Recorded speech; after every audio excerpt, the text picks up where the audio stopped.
जय हिंद। जय हिंद, बैठ जाइए। जय हिंद।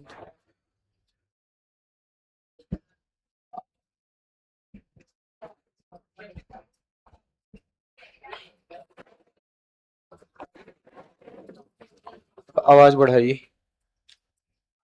इतना सारा लेटर रख दिए हैं आप लोग।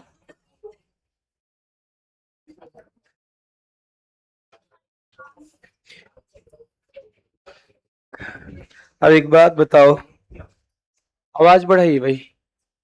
कक्षा में बहुत सारा धूल उड़ता है, सफाई करवाइए, भी टीचर का काम है।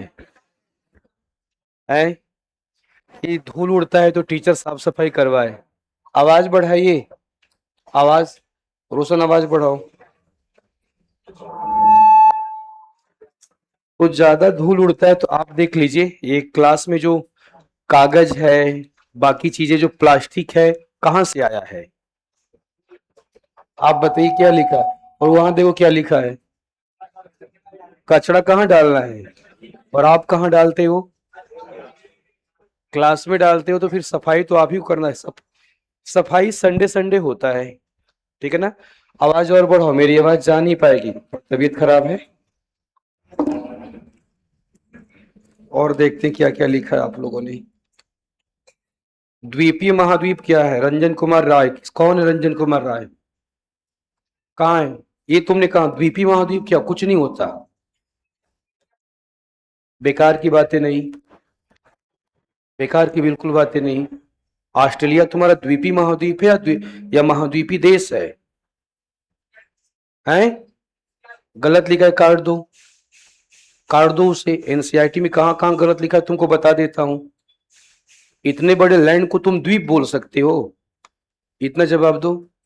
इतना बड़ा लैंड द्वीप का तुमको क्या पढ़ाया गया था कि बहुत बड़ा लैंड होगा तो द्वीप होगा या महाद्वीप होगा? कि तुम्हारी बात अगर हम मान लें, नॉर्थ अमेरिका भी द्वीप हो गया, वो भी तो चारों तरफ घिरा हुआ पानी से। यूरेशिया चारों तरफ पानी से घिरा हुआ, ये भी द्वीप हो गया। साउथ अमेरिका चारों तरफ पानी से घिरा, ये भी द्वीप हो गया। अंटार्कटिका चारों तरफ पानी से घिरा, ये भी द्वीप हो गया। आपकी बात माने तो यही हुआ ना? तुमने एनसीईआरटी नहीं पढ़ा है, एनसीईआरटी आधारित किताब पढ़ा है ना? एनसीईआरटी आधारित किताब पढ़ा है। नहीं, गलत है, काटो उसे। ऑस्ट्रेलिया जो है महाद्वीपीय देश है। क्या है? महाद्वीपीय देश है ऑस्ट्रेलिया। एक महाद्वीप भी है और ऑस्ट्रेलिया एक क्या है? देश भी है। द्वीपीय महाद्वीप कुछ नहीं होता है। या तो द्वीप होगा या तो क्या होगा? महाद्वीप होगा। ऐसा कैसे हो सकता है वो द्वीप भी हो और महाद्वीप भी हो? पॉसिबल है ऐसा? अरे सुनो पहले ध्यान से, वो क्या क्या छोड़ो। तुम बताओ, ऐसा पॉसिबल है कि कोई द्वीप और महाद्वीप दोनों हो सकता है? इतना जवाब दे दो। या तो द्वीप होगा या तो क्या होगा? यही होगा ना। दोनों तो हो नहीं सकता आपका। ठीक है, ऐसा जरूर हो सकता है कि किसी की विशेषता द्वीप के साथ मैच करती हो। यही हो सकता है ना। तो द्वीप के बारे में तुमने क्या पढ़ा है? जवाब दो। द्वीप के बारे में क्या पढ़ा है तुमने? चारों तरफ पानी से। और महाद्वीप के बारे में क्या पढ़ा है? चारों तरफ पानी से घिरा होता है, तो दोनों का विशेषता मैच कर रहा है कि नहीं कर रहा है? इसलिए लिख दिया द्वीपीय महाद्वीप है। द्वीपीय महाद्वीप कुछ नहीं होता, हाँ महाद्वीपीय देश हो सकता है। आई बात में विशेषता मैच कैसे? तुमने सुना होगा कि तुम बोलते मैं हमेशा सच बोलता हूं, तो सामने वाला क्या बोलेगा? हरिश्चंद्र का औलाद हुए हो क्या? यही बोलेगा ना। हरिश्चंद्र का औलाद तो नहीं हो ना, लेकिन विशेषता क्या हो रही है? मैच कर रही है। इसलिए लिखने वाले लिख दिया कि द्वीपी महाद्वीप है। पुरानी वाली एनसीईआरटी पढ़ोगे तो उसमें ऐसा शब्द नहीं लिखा होगा। एनसीईआरटी में भी नई वाली जो एनसीईआरटी पढ़ोगे ना, नई वाली एनसीईआरटी में कई जगह गलत लिखा हुआ है। मैं आपको बताता चलूंगा कि देखो यहाँ पे एनसीईआरटी में गलत लिखा हुआ है। ठीक है, तो उसे काट दीजिएगा। या बस लिखा है तो समझते रहिएगा कि इसलिए लिखा है क्योंकि इसका विशेषता द्वीप के साथ क्या करता है? मैच करता है। वैसे तो यूरेशिया का विशेषता भी द्वीप के साथ मैच करेगा। सारे महाद्वीप का विशेषता किससे मैच करेगा? द्वीप से मैच करेगा। इसीलिए हम इसको बोलते हैं द्वीपीय महाद्वीप, लेकिन बोलना नहीं चाहिए। प्योर साइंस में, प्योर ज्योग्राफी में द्वीपीय महाद्वीप नहीं होता है, महाद्वीपीय देश हो सकता है। समझे कि नहीं समझे? और प्लस जब हम ऑस्ट्रेलिया की बातें करते हैं ना, तो केवल ऑस्ट्रेलिया की बात नहीं करते। ऑस्ट्रेलिया हो गया और ऑस्ट्रेलिया के आसपास जितने भी आइलैंड है ना, सारे आइलैंड को एक साथ जोड़ दिया जाएगा और उसे ओशिनिया कहा जाता है। क्या कहा जाता है? ओशिनिया कहा जाता है। अब क्लियर हो गया आपको? ठीक है, बैठ जाइए राजन कुमार जी। दंतुरित क्या होता है? दंतुरित का मतलब होता है कंघी नुमा। दंतुरित का मतलब होता है कंघी नुमा, समझे ना? मान लो ये चीज है, इसको बार बार ऐसे ऐसे ऐसे काट दिया जाए तो बताओ समतल रहेगा, जिगजैग हो जाएगा? जिगजैग हो जाएगा। तो बताओ आपका एक भाग ऊपर एक भाग नीचे, एक भाग ऊपर एक भाग नीचे, एक भाग ऊपर एक भाग नीचे, तो ये क्या हो जाएगा? कंघी नुमा हो जाएगा। इसी को बोलते हैं दंतुरित कहा जाता है। ठीक है, उसके बाद क्या है? एवरेस्ट की ऊंचाई एनसीईआरटी में 8,848, कोई बात नहीं, आप 8,850 मानिए। 8,848 पहले हुआ करता था, क्योंकि नया रिपोर्ट ये है कि प्लस आप ये जानते भी है ना कि हिमालय का ऊंचाई लगातार क्या हो रहा है? बढ़ रहा है। तो पहले 8,048 था, नया सर्वे ये है कि उसका जो ऊंचाई है 2 मीटर क्या हो गया है? बढ़ गया है, इसलिए उसको हम 8,850 मानेंगे। ठीक है ना? चलिए बैठ जाइए।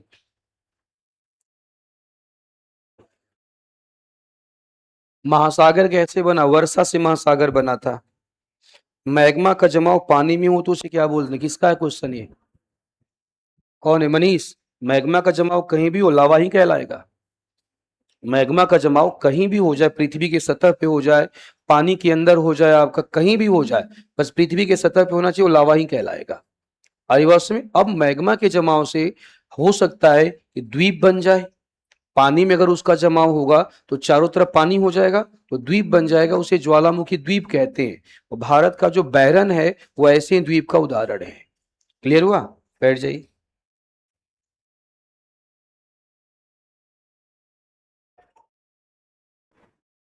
क्वेश्चन प्रैक्टिस कहाँ से करिए? किसका क्वेश्चन है? क्वेश्चन आपका है, पहली क्लास आपने नहीं किया था। तो पहली क्लास अगर आपने नहीं किया था तो वीडियो अपलोड होता है बेटा, उसको देख लो। घटना चक्र खरीद लीजिए, मार्केट में जाइएगा और मार्केट में जाके घटना चक्र खरीद लीजिएगा, बोलिएगा कि भूगोल का घटना चक्र दे दो। ठीक है ना? उसी से क्वेश्चन आपको करना है, जो जो टॉपिक में पढ़ाता जाऊंगा उसका क्वेश्चन आपको करते जाना है। ठीक है, बैठ जाइए।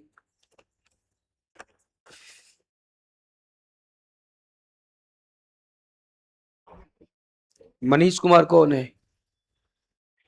अमेरिका और दक्षिण अमेरिका में क्रमशः रॉकी और एंडीज, रॉकी पर्वत का निर्माण हुआ उत्तरी अमेरिका प्लेट और प्रशांत महासागरीय प्लेट से। दक्षिण आपका एंडीज पर्वत का निर्माण हुआ दक्षिणी अमेरिकन प्लेट और नाजका प्लेट से। मैंने इसलिए नहीं बताया क्योंकि हमने भी प्लेट टेक्टोनिक नहीं पढ़ा है। ठीक है, फिर भी आपने क्वेश्चन पूछा तो आप जानते रहिएगा। रॉकी पर्वत का निर्माण हुआ है उत्तरी अमेरिका और प्रशांत महासागरीय प्लेट से, और एंडीज पर्वत का निर्माण हुआ है आपका दक्षिणी अमेरिकन प्लेट और नाजका प्लेट से। ठीक है। ज्वालामुखी विस्फोट होने का क्या कारण? ये किसका क्वेश्चन है? किसका क्वेश्चन है? ज्वालामुखी विस्फोट होने का क्या कारण है? जो अपने क्वेश्चन के नीचे नाम नहीं लिखेगा उसके क्वेश्चन का आंसर नहीं दिया जाएगा। ठीक है ना? कौन है ज्वालामुखी विस्फोट जानना चाहता है कोई बहादुर? कोई वीर पुरुष, कोई वीरांगना बैठी हुई हो जो जानना चाहती हो कि ज्वालामुखी विस्फोट कैसे होता है? ज्वालामुखी विस्फोट इसलिए होता है क्योंकि पृथ्वी के आंतरिक भाग में तापमान क्या है? ज्यादा। और आंतरिक भाग में तापमान अगर ज्यादा है तो अधिक तापमान के कारण चट्टान पिघल जाती है। अब अंदर तापमान ज्यादा और बाहर तापमान क्या है? कम। तो उष्मा हमेशा अधिक तापमान से कहाँ जाती है? कम तापमान की तरफ। तो पृथ्वी के अंदर की जो उष्मा है वो कहाँ चलती है? बाहर की तरफ। और सतह को तोड़कर कहाँ आती है? बाहर। वही ज्वालामुखी विस्फोट है। हमेशा याद रखिएगा, ज्वालामुखी विस्फोट होने का मेन कारण है पृथ्वी के अंदर तापमान का अधिक होना। क्या ट्रांस हिमालय हिमालय की श्रृंखला है? ये किसका क्वेश्चन है? तुम्हारा क्वेश्चन है। नाम लिखने में क्या प्रॉब्लम बालक? मैंने आपको क्या पढ़ाया था? हिमालय की कितनी श्रृंखला है? तो 3 है, बात खत्म। मैंने 3 बोला तो 3 है, चौथा कहां से आ जाएगा? क्या पढ़ा था कि ट्रांस हिमालय हिमालय का भाग है? कहां पढ़ा था? हैं? जिसने भी पढ़ाया था गलत पढ़ाया था। जहां भी आपने पढ़ा था गलत पढ़ा था। किसी किताब में ऐसा लिखा हुआ नहीं है। ट्रांस हिमालय हिमालय का श्रृंखला नहीं है। ट्रांस हिमालय हिमालय के बाहर की श्रृंखला है। ट्रांस का मतलब जानते हो क्या होता है? ट्रांस का मतलब होता पार। ट्रांस का मतलब होता उत्तर। ट्रांस का मतलब होता बाहर। काराकोरम लद्दाख और जास्कर, इसको काराकोरम हिमालय भी कहते हैं, इसको जास्कर हिमालय भी कहते हैं, समझे ना? ठीक है। तो पार का मतलब उत्तर होता है, पर्वतों की वो श्रृंखला जो हिमालय के उत्तर में बैठी हुई है। और उत्तर का मतलब क्या होता है? पार। और किसके उत्तर है? हिमालय के। इसलिए उसका नाम रखा गया पार हिमालय, या इसका नाम रखा गया ट्रांस हिमालय। तो ट्रांस हिमालय बोल देने से वो हिमालय का श्रृंखला नहीं हो जाएगा। ट्रांस का मतलब हिमालय से बाहर का श्रृंखला है, क्योंकि हिमालय से ही बाहर का है इसलिए उसका नाम हमने रखा ट्रांस हिमालय। हिमालय की अपनी श्रृंखला 3 है, ठीक है, ग्रेट हिमालय, मिडिल हिमालय और शिवालिक हिमालय, इसलिए आपको 3 श्रृंखला लिखवाया गया, ठीक है ना। चलिए बढ़ते हैं आगे। कल क्लास में क्या लिखवाया था बता दीजिए, क्या डिस्कस किया था? ज्वालामुखी पर्वत हो गया था। चलिए बढ़ते हैं आगे। देखो आप लोगों की क्लास में ना, बाकी क्लासेस में मैं क्या करता था, आपकी क्लास में क्या करूंगा बता देता हूँ। बाकी क्लासेस में पहले मैं वर्ल्ड जियोग्राफी पढ़ाता था, आपका पढ़ा दिया, एस्ट्रोनॉमी पढ़ा दिया, क्लाइमेटोलॉजी पढ़ा दिया, ओशिनोग्राफी पढ़ा दिया, जियोमॉर्फोलॉजी पढ़ा दिया, समझे ना। उसके बाद इंडियन ज्योग्राफी की तरफ आता था, ठीक है। आपके साथ में उल्टा करूंगा आपके साथ उल्टा किया जाएगा। पहले हम क्या पढ़ेंगे? इंडियन ज्योग्राफी, बाद में क्या पढ़ेंगे? वर्ल्ड ज्योग्राफी पढ़ेंगे। रीजन इसका क्या है ये भी मैं आपको बता देता हूं। रीजन इसका क्या है कि इंडिया आपका जियोमॉर्फोलॉजी, क्लाइमेटोलॉजी, ओशिनोग्राफी और एस्ट्रोनॉमी, ठीक है, इन सब से मिला के 10 क्वेश्चन पूछता है। इन सब से मिला के 10 क्वेश्चन पूछता है और अकेले 12 क्वेश्चन इंडियन ज्योग्राफी से पूछता है। 12 क्वेश्चन, 15 क्वेश्चन अकेले किससे पूछता है? इंडियन ज्योग्राफी से। तो आपके एग्जाम्पल में, आपके एग्जाम में इंडियन ज्योग्राफी का रोल क्या है? तो सिंपल सी बात है, जिसका रोल ज्यादा है उस पर ज्यादा ध्यान दिया जाए। बाकी बैचेज में देखो होता क्या है, मैं आपको बता देता हूँ। बाकी बैचेज में होता क्या था, शुरुआत में ही करता था, हर बैच में शुरुआत मैंने किया, पढ़ाना शुरू किया, बीच में फिर क्या कहते हैं बोरिंग रोड में क्लास लग गया मेरा, ठीक है, तो ब्लॉक हो गया। फिर मेरी क्लास कब लगी? लास्ट में क्लास लगी। लास्ट में जब क्लास लगी तो फिर क्या हुआ, 4 घंटा 5 घंटा का क्लास लेना पड़ा, और 4 घंटा 5 घंटा का क्लास लेकर के इंडियन ज्योग्राफी को पढ़ाना पड़ा। अयवासी में तो जितना ज्यादा हम, उतना ही टाइम दिया गया, उतना ही टाइम दिया गया इंडियन ज्योग्राफी को। इंडियन ज्योग्राफी पे भी आराम से 70-80 घंटा पढ़ाया गया, लेकिन थोड़ा सा लंबा लंबा पढ़ाया गया। क्या पढ़ाया गया? लंबा लंबा पढ़ाया गया, ठीक है। उसमें भी खत्म होते काम करेंगे हम, आपको सबसे पहले इंडियन ज्योग्राफी पढ़ेंगे। क्या पढ़ेंगे? इंडियन ज्योग्राफी पढ़ेंगे, भारत का भूगोल पढ़ेंगे, और भारत के भूगोल के बाद फिर उसके बाद अलग पढ़ते चले जाएंगे। आप बिल्कुल ही मत सोचिएगा कि भारत का भूगोल अगर हम पढ़ेंगे तो समझ में नहीं आएगा। अभी तक सब समझ में आया है ना, वैसे ही सब समझ में आएगा। ऐसा कुछ हो ही नहीं सकता कि आपको समझ में नहीं आएगा। हाँ, बस इतना याद रखिएगा कि भारत का भूगोल जब पढ़ाऊंगा मैं आप लोगों को ना, उसमें कुछ बातें बताऊंगा, नया नया बात बताऊंगा, तो उसको या तो आप नोट करके लिख लीजिएगा, या जैसे मैंने बोला था कॉपी को 2 भाग में बांटने के लिए बोला था ना मैंने, ठीक है। कॉपी को 2 भाग में अगर आपने बांटा हुआ है तो ऐसे करके आपका इस वाले हिस्से में जो लिखा होगा वो लिखिएगा, और इस वाले हिस्से में क्या करना है, इस वाले हिस्से में जो एक्स्ट्रा चीज बताऊंगा वो लिखना है। तो पहले हम पढ़ेंगे इंडियन ज्योग्राफी। क्या पढ़ेंगे? Indian geography. उसके बाद हम पढ़ेंगे क्या? वर्ल्ड ज्योग्राफी पढ़ेंगे, ठीक है। यही हमारा शेड्यूल चलने वाला है। सिलेबस आपको मिला हुआ है ना, ठीक है। सिलेबस जो मिला हुआ है उस सिलेबस में आप इंडियन ज्योग्राफी को देखना स्टार्ट कर दीजिए, ठीक है। स्टार्ट करते हैं हम लोग।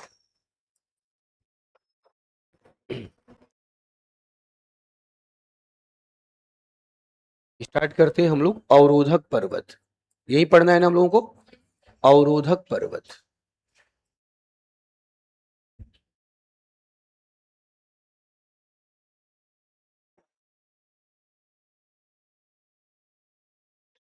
अवरोधक पर्वत या ब्लॉक माउंटेन, इसके बारे में हम क्या कहते हैं डिस्कस करने वाले हैं, ठीक है।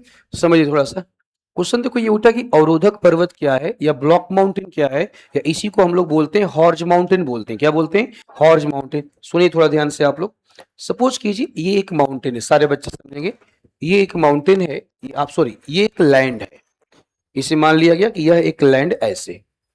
याद करो जब हमने मोरदार पर्वत हमने पढ़ा था, ठीक है, तो मोरदार पर्वत में हमने किस प्रकार के बल की बातें किया था? कैसा बल? संपीड़न। और संपीड़न बल क्या होता है? संपीड़न बल क्या होता है? संपीड़न बल क्या होता है? सीधे बोलना है। संपीड़न में जब दो बल एक दूसरे की दिशा में काम करे, जब 2 बल एक तरफ काम करे तो उसी को क्या कहते हैं? संपीड़न बल। और इसका उल्टा कर दो, जब बल अपोजिट दिशा में काम करे। क्या करे? अपोजिट दिशा में काम करे।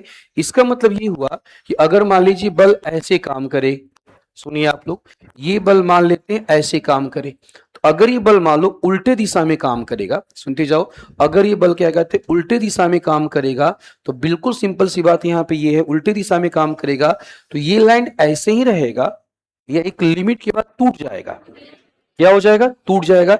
टूटने से पहले आप बताओ, टूटने से पहले इसके अंदर बताओ क्रैक या दरार पड़ेगा कि नहीं पड़ेगा? टूटने से पहले इसके अंदर क्रैक या दरार पड़ता है, ठीक है, इसे कहा जाता है, इसे कहा जाता है फॉल्ट। क्या कहा जाता है? फॉल्ट, या इसे कहा जाता है भ्रंश, भ्रंश कहा जाएगा, या इसे कहा जाता है दरार कहा जाता है। क्या कहा जाता है? दरार। अब तो अगर अभी भी हम फोर्स लगाते रहे, सुनिएगा, अभी भी अगर हम फोर्स लगाते रहे तो ये लैंड ऐसे ही रहेगा, या जहां से दरार बना है वहां पे टूट जाएगा, टूट जाएगा। जस्ट सपोज कीजिए कि ये जो लैंड है, ये लैंड आपका 3 भाग में टूटा, आप मान लो 4 भाग में टूटा, 2 भाग में टूटा, कोई मैटर नहीं करता, मान लेते लैंड 3 भाग में टूट गया। अब लैंड अगर टूट गया तो कुछ बातें हो सकती है, मान लेते केस 1, सुनना ध्यान से, केस 1, जस्ट सपोज करो ये बीच वाला जो हिस्सा है, बीच वाला जो हिस्सा है, टूटा हुआ जो हिस्सा है, ये बीच वाला टूटा हुआ हिस्सा, सुनिए ध्यान से, बीच वाला टूटा हुआ हिस्सा किसी कारण से मान लो आपका ऊपर चला गया। कहां चला गया? ऊपर। बीच वाला हिस्सा किसी कारण से मान लेते हैं ऊपर, ऐसे ऊपर चला गया, बीच वाला हिस्सा ऊपर चला गया, ऐसे ये रीजन मान लेते ऊपर चला गया। आप बताइए बीच वाला हिस्सा अगर ऊपर चला गया और इसी की ऊंचाई 1000 मीटर से ज्यादा हो गई, इसी की ऊंचाई 1000 मीटर से क्या हो गई? ज्यादा, तो बताओ ये लैंड रहेगा, पर्वत बन जाएगा? पर्वत बन जाएगा, ठीक है। तो हमने बोला कि पर्वत बन जाएगा। अब बताओ वास्तव में जो पर्वत बन रहा है, ये बताओ जो लैंड है इसी का टूटा हुआ भाग है ना, इसी का टूटा हुआ क्या है? भाग। जब ये लैंड समतल था तो आसानी से जाया जा सकता था, अब लैंड टूटकर ऊपर चला गया तो आसानी से जाया जाएगा या मार्ग में अवरोध पैदा हो गया? क्या पैदा हो गया? अवरोध पैदा हो गया। इसीलिए ऐसे पर्वत को क्या कहा जाएगा? इसीलिए ऐसे पर्वत को कहा जाएगा अवरोधक पर्वत। क्या कहा जाएगा? अवरोधक पर्वत कहा जाएगा, या ब्लॉक माउंटेन कहा जाएगा। आदिवासी में केस 1, मान लो केस 2, आप बताओ केस 1 में अगर ये ऊपर चला जाएगा तो सिंपल सी बात है, केस 2 में बताओ ये नीचे भी जा सकता है ना, कोई लैंड अगर टूटकर ऊपर जा सकता है तो वही लैंड टूटकर कहां जा सकता है? नीचे। अब बताए अगर ये लैंड टूटकर नीचे चला गया तो पर्वत बनेगा या घाटी बन जाएगी? घाटी बन जाएगी। ऐसी घाटी को कहा जाता है भ्रंश घाटी कहा जाता है, इसे भ्रंश घाटी, या इसे कहते हैं रिफ्ट वैली। क्या बोलते हैं इसे? रिफ्ट वैली या भ्रंश घाटी। अब देखो इसमें क्या है, सारे बच्चे सुनिए, देखो ये वाला ए था, ये वाला बी था, और ये क्या था? सी। यहाँ पर भी मान लेते हैं ये ए है, ये बी है, और ये क्या है? सी। अब क्वेश्चन देख के बताओ, इस दोनों केस में, केस 1 और केस 2 में ए और बी है, इसमें मूवमेंट हो रहा है, गति कर रहा है, स्थिर है। ए और सी क्या है?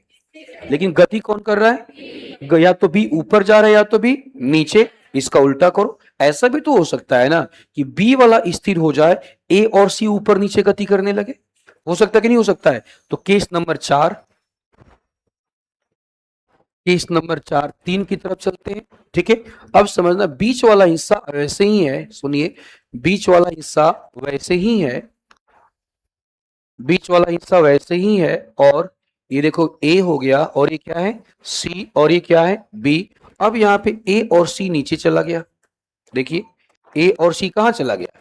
ए और सी बताओ नीचे चला गया। आप बताना ए और सी अगर नीचे चला जाएगा तो ये वाला हिस्सा ऐसे ही रहेगा या गुंबद की तरह खड़ा हो जाएगा? इसे हॉर्ज कहा जाता है। क्या कहा जाता है इसे? इसे हॉर्ज कहा जाता है। केस नंबर 4 देखो आप, केस नंबर 4 में क्या होगा? फिर से वही फिगर, फिगर सेम होगा, बस एरो में चेंज करता जाऊंगा। फिगर नंबर 4 की बातें कर लेते हैं। अब देखो फिगर नंबर 4 में क्या हुआ, ये ए था ना, और ये क्या था? सी, और ये क्या है? बी। अब देखो यहाँ पे ए और सी ऊपर चला गया। कौन ऊपर चला गया? ए और सी। ए और सी बताओ अगर ऊपर चला जाएगा तो बी वाला हिस्सा वैसे ही रहेगा, घाटी बन जाएगा। क्या बन जाएगा? घाटी। क्यों घाटी बनेगा? क्योंकि भाई अगल बगल वाला हिस्सा ऊपर चला गया तो बीच वाला हिस्सा, बीच वाला हिस्सा बताओ उठा हुआ रहेगा, गड्ढा बन जाएगा, और गड्ढे को क्या बोलते हैं? घाटी। इसलिए ये भी क्या बन जाएगा? घाटी। इसे कहा जाता है रैंप घाटी। क्या कहा जाएगा इसे? इसे कहा जाता है रैंप घाटी कहा जाएगा। तो ये रैंप वैली हो जाएगा, रैंप घाटी। अब बताओ, ये वाला हिस्सा अगर ऊपर जा चुका है, ऊपर जा चुका है, तो ये भी एक माउंटेन बन जाएगा ना, ठीक है। इसको कहा जाता है भ्रंश पर्वत, या इसको भी कहा जाता है अवरोधक पर्वत। चॉइस आपकी, अब क्या कहना चाहते देखो, चाहे अवरोधक बोलो, चाहे भ्रंश बोलो, चाहे हॉर्ज बोलो, सब सेम है। सब क्या है? सेम है। और सब बनेगा टूटने के कारण। किसके कारण बनेगा? टूटने के कारण। इस पूरे के पूरे प्रोसेस को, इस पूरे के पूरे प्रोसेस को, पूरी की पूरी प्रक्रिया को कहा जाता है भ्रंशन की क्रिया। नाम सुना है क्या? इसे कहा जाता है भ्रंशन की क्रिया, या इसे कहा जाता है फॉल्टिंग प्रोसेस। पूरे की पूरे प्रक्रिया को कहा जाता है भ्रंशन की क्रिया, या इसे कहा जाता है फॉल्टिंग प्रोसेस। अब एक लाइन में, अगर कोई आपसे एक लाइन में पूछे कि अवरोधक पर्वत ब्लॉक माउंटेन कैसे बनते हैं, तो क्या जवाब दे दोगे? बोलो, क्या बोलोगे? किसके कारण बनता है? भ्रंशन की क्रिया के कारण। और भ्रंशन की क्रिया क्या होती है, तो क्या बोलोगे? ये वाला जो बल है आपका, बताओ, खींच रहा है ना, खींचेगा, तो ऐसे बल को क्या बोलेंगे? तनाव मूलक बोलेंगे, तनाव मूलक बल। या ऐसे बल को कहा जाता है खिंचाव बल। कौन सा बल? खिंचाव बल। तो अगर आपसे कोई पूछे कि भ्रंशन किसे कहते हैं, तो क्या जवाब दोगे? बोलो, खिंचाव बल या तनाव मूलक बल के कारण जब कोई लैंड दो या दो से अधिक भागों में टूट जाता है, इसी प्रोसेस का नाम क्या है? भ्रंशन है। और इसी भ्रंशन की प्रक्रिया के कारण कौन सा पर्वत बनता है और कौन सी घाटी बनती है? भ्रंश घाटी। हमें चाहिए इसका एग्जाम्पल। हमें क्या चाहिए? इसका एग्जाम्पल। भारत का मैप निकालिए जरा। मैप लाए हैं ना सब लोग? आज तो सब लोग मैप लाए हो कि आज भी नहीं लाए हो? इंडिया का पहला, आवाज देखो, पीछे वाले बालक, आवाज आ रही है कि नहीं आ रही है? आ रही है सबको आवाज ना? ठीक है।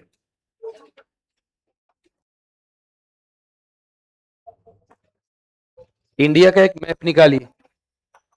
इंडिया का पहला मैप निकाल लीजिए आप लोग।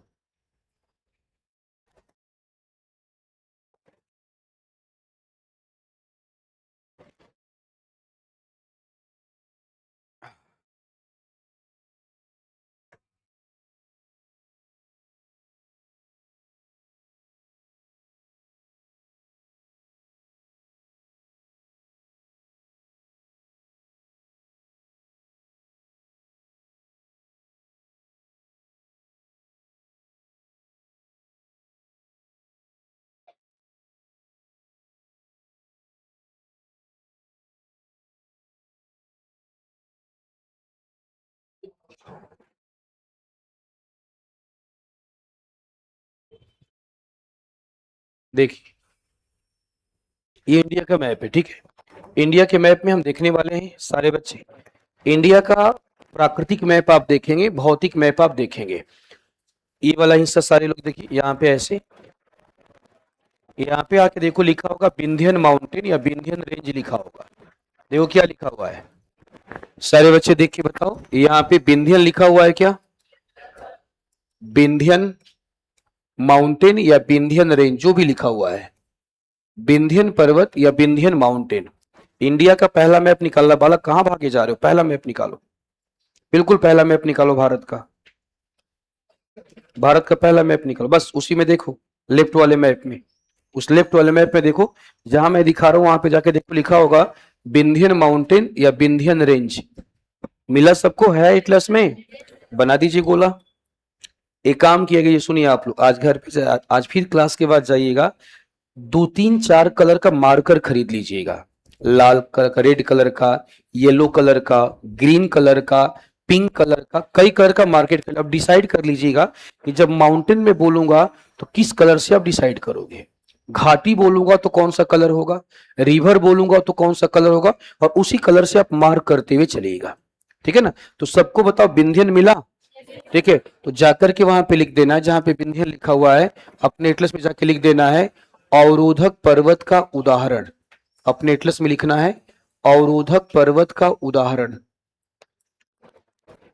अवरोधक पर्वत का उदाहरण। अवरोधक पर्वत का उदाहरण अपने एटलस में लिख दीजिए जाके सब लोग, अवरोधक पर्वत का उदाहरण। उदाहरण,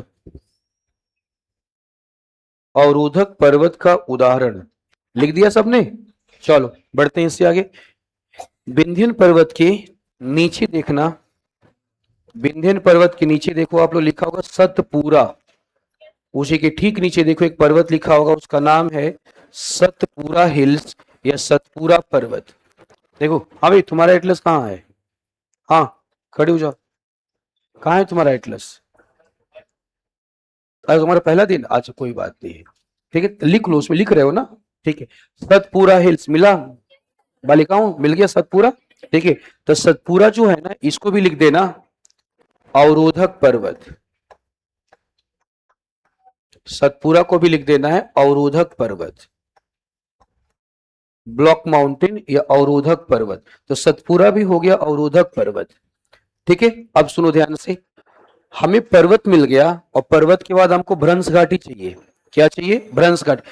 अब जो मैं बोलूंगा आपके एटलस में नहीं होगा, आपको बनाना होगा रेड कलर के पेन से, अगर आपके पास है, सुनिए अगर आपके पास है तो रेड कलर के प्लेन से विंध्यन और सतपुरा के बीच में ऐसे, विंध्यन और सतपुरा के बीच में, ठीक है, रेड कलर के से आप ऐसे डॉट डॉट बनाएंगे, विंध्यन और सतपुरा के बीच में ऐसे डॉट डॉट बनाएंगे और लिखेंगे भ्रंश घाटी। ये है भारत की भ्रंश घाटी, भ्रंश घाटी विंध्यन सतपुरा के बिल्कुल बीच में, आपके एटलस में है नहीं, आपको बनाना होगा भ्रंश घाटी या रिफ्ट वैली। बनाइए अपने एटलस में भ्रंश घाटी या रिफ्ट वैली। हमें टोटल बुक कौन सा लेना? केजीएस स्टोर पे बीपीएससी का जितना बुक है सब खरीद लीजिए। केजीएस स्टोर पे बीपीएससी की 13 बुक है, कितनी किताब है? 12, 12-13 जितना किताब है सब कुछ खरीद लीजिए। अवरोधक पर्वत, उसके बीच में लिख देना भ्रंश घाटी। सबने लिख दिया? खाना तो बोलो, तुम लोग खाना वाना खा के नहीं आए हो क्या? नहीं, क्यों खाना खा के नहीं आए हो? हैं? सुबह कितने बजे? कौन सा क्लास है? अच्छा अच्छा, ठीक है। तो खाना देखो, खाना वाना खा के आया करो, नहीं तो गर्मी अब शुरू हो गया है, लू शुरू हो गया है और लू बहुत तेज मारेगा और लू लगेगा तो बेहोश होना शुरू हो जाओगे तुम लोग। और तुम लोग देख रहे हो क्लास में एसी उसी चल रहा नहीं है, तो बेहोश होने का पूरा माहौल बना हुआ है अभिभाषण में। देखिए भ्रंश घाटी, अब बताओ अगर ये भ्रंश घाटी है, अगर ये भ्रंश घाटी है तो घाटी में कोई ना कोई नदी भी होगी। विंध्यन और सतपुरा के बीच में जाके देखो नर्मदा लिखा होगा, जाइए एटलस में और देखिए विंध्यन और सतपुरा के बीच में एक नदी दिखा रहा होगा और नदी का नाम लिखा होगा नर्मदा, लिखा हुआ है। विंध्यन सतपुरा के बीच में एक नदी है, ये नदी है, इस नदी का नाम है नर्मदा, ऐसे आती है, ये नर्मदा है, नर्मदा। बस नर्मदा के बगल में ही देखना, उसी नर्मदा के बगल में देखो नीचे की तरफ तापी लिखा हुआ है क्या? नर्मदा, नर्मदा के नीचे लिखा है तापी, उसी के जस्ट नीचे देखो नर्मदा, नर्मदा के ठीक नीचे देखो लिखा होगा तापी, तापी या ताप्ती दोनों में कुछ भी लिखा होगा, ठीक। क्या लिखा हुआ है? तापी लिखा हुआ है। तो भारत में नर्मदा और तापी दोनों नदियां कहां बहती हैं? भ्रंश घाटी में। कहां बहती हैं? भ्रंश घाटी में। तो अगर कभी आपसे क्वेश्चन पूछे कि भारत में भ्रंश घाटी में प्रवाहित होने वाली कौन सी नदी है, तो क्या जवाब देंगे? नर्मदा और तापी। जाकर देखना बीपीएससी में क्वेश्चन पूछा हुआ है। अब बीपीएससी का पीवाईक्यू आप देखोगे ना, तो बीपीएससी के पीवाईक्यू में क्वेश्चन पूछा हुआ है नर्मदा। अब नर्मदा और तापी भारत के भ्रंश घाटी में प्रवाहित होती है, क्लियर है। देखो हम भारत का एग्जाम्पल ले रहे हैं, किसका एग्जाम्पल ले रहे हैं? भारत का। उसे बस उसी तरह से जान लो, अब मैप पे नहीं चलना, बस जान लीजिएगा। जर्मनी में हम जाएंगे ना, जर्मनी में, तो जर्मनी में एक पर्वत है, उस पर्वत का नाम है ब्लैक फॉरेस्ट। क्या नाम है? Black forest. ब्लैक फॉरेस्ट भी क्या है? अवरोधक पर्वत है। कौन सा पर्वत है? अवरोधक पर्वत है, ठीक है। तो चूंकि हम भारत में रहते हैं इसलिए हमारा पूरा एग्जाम्पल कहां पे आ रहा है? पूरा एग्जाम्पल भारत में आ रहा है। कभी कभी आपसे ये भी पूछ देगा कि विश्व की सबसे बड़ी भ्रंश घाटी कहां पर है? विश्व की सबसे बड़ी भ्रंश घाटी कहां पे? तो याद रखिएगा विश्व की सबसे बड़ी भ्रंश घाटी अफ्रीका में है। कहां पर है? अफ्रीका में है। दुनिया की सबसे बड़ी भ्रंश घाटी अफ्रीका में। कई बार आपने न्यूज़पेपर में, यूट्यूब पे, किसी के इंस्टाग्राम पे आपने देखा होगा कि अफ्रीका टूट रहा है। देखा है ऐसा? अफ्रीका टूट रहा है तो जहां पे अफ्रीका में भ्रंश घाटी बनी हुई है ना, वहीं से अफ्रीका टूट रहा है। मैं आपको फिगर बना के दिखा भी देता हूं। देखो, ये अफ्रीका है, ये अफ्रीका है, ठीक है। अब देखो यहाँ पे ऐसे, ये यहाँ पे भ्रंश घाटी है, ये यहाँ पे पूरा का पूरा ऐसे, पूरा का पूरा ये भ्रंश घाटी है, पूरा रिफ्ट वैली है। आपने सुना होगा रेड सी का नाम सुना होगा, लाल सागर, सबने सुना है ना, रेड सी या लाल सागर। अब बताओ, ये जो हमने रेड सी या लाल सागर देखा हुआ है, ये भी रिफ्ट वैली है। किसका एग्जाम्पल है? रिफ्ट वैली का एग्जाम्पल है। उसी तरह आपने सुना होगा डेथ वैली, नाम सुना है क्या? मैं मैप पे दिखाता हूं, घबराना नहीं है। डेथ वैली या मृत्यु घाटी, ठीक है। और ये डेथ वैली कहां पर है? यूनाइटेड स्टेट ऑफ अमेरिका में है। यह भी भ्रंश घाटी है, यह भी रिफ्ट वैली का एग्जाम्पल है, यह भ्रंश घाटी का उदाहरण है। और इतनी बात समझ में, ठीक है। एक काम करेंगे आप लोग, उत्तरी अमेरिका का मैप निकालिएगा। हम तो थोड़ा सा भ्रंश घाटी देखते हैं, डेथ वैली देखते हैं, फिर हम आपको लिखवा देते हैं आपको। सबसे पहले आप लोग उत्तरी अमेरिका का मैप निकालिए, नॉर्थ अमेरिका का मैप निकाल लीजिए।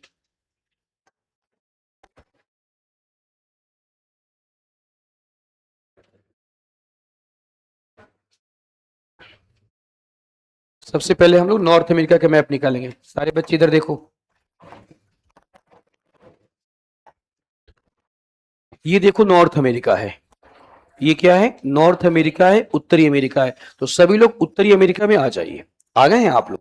सारे बच्चे यहां देखेंगे, इस वाले हिस्से में देखना, यहाँ पे इस वाले हिस्से में, इधर कहीं देखो, यहाँ पे देखो, आपके एटलस में लिखा होगा मृत्यु घाटी या डेथ वैली। हाँ, लिखा ना मृत घाटी, ठीक है, मृत घाटी या डेथ वैली या मृत घाटी, सबके एटलस में लिखा होगा। वहां पे गोला बना लेंगे, सर्कल ड्रॉ कर देंगे, डेथ वैली या मृत घाटी, डेथ वैली या मृत घाटी, मृत घाटी या डेथ वैली। मिला जी? ठीक है। अब सुनो ध्यान से, जहां पे डेथ वैली लिखा वहां पे जाके लिख दीजिएगा सब लोग, ऐसे एरो बना के लिख देंगे।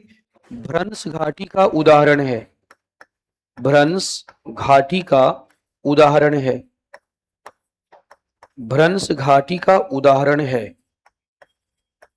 भ्रंश घाटी का उदाहरण है। अपने एटलस में लिख देंगे भ्रंश घाटी का उदाहरण है। ठीक है। अब बताओ भ्रंश घाटी क्या है, उसके बाद रिफ्ट वैली क्या है, भ्रंश घाटी क्या है, अवरोधक पर्वत क्या है, हॉर्ज क्या है, इस भ्रंशन क्या है, उसके बाद भ्रंश क्या होता है, तनाव मूलक बल या खिंचाव बल क्या होता है, समझ में आया? ठीक है, लिखवा दिया जाए, लिख डालिए जल्दी से।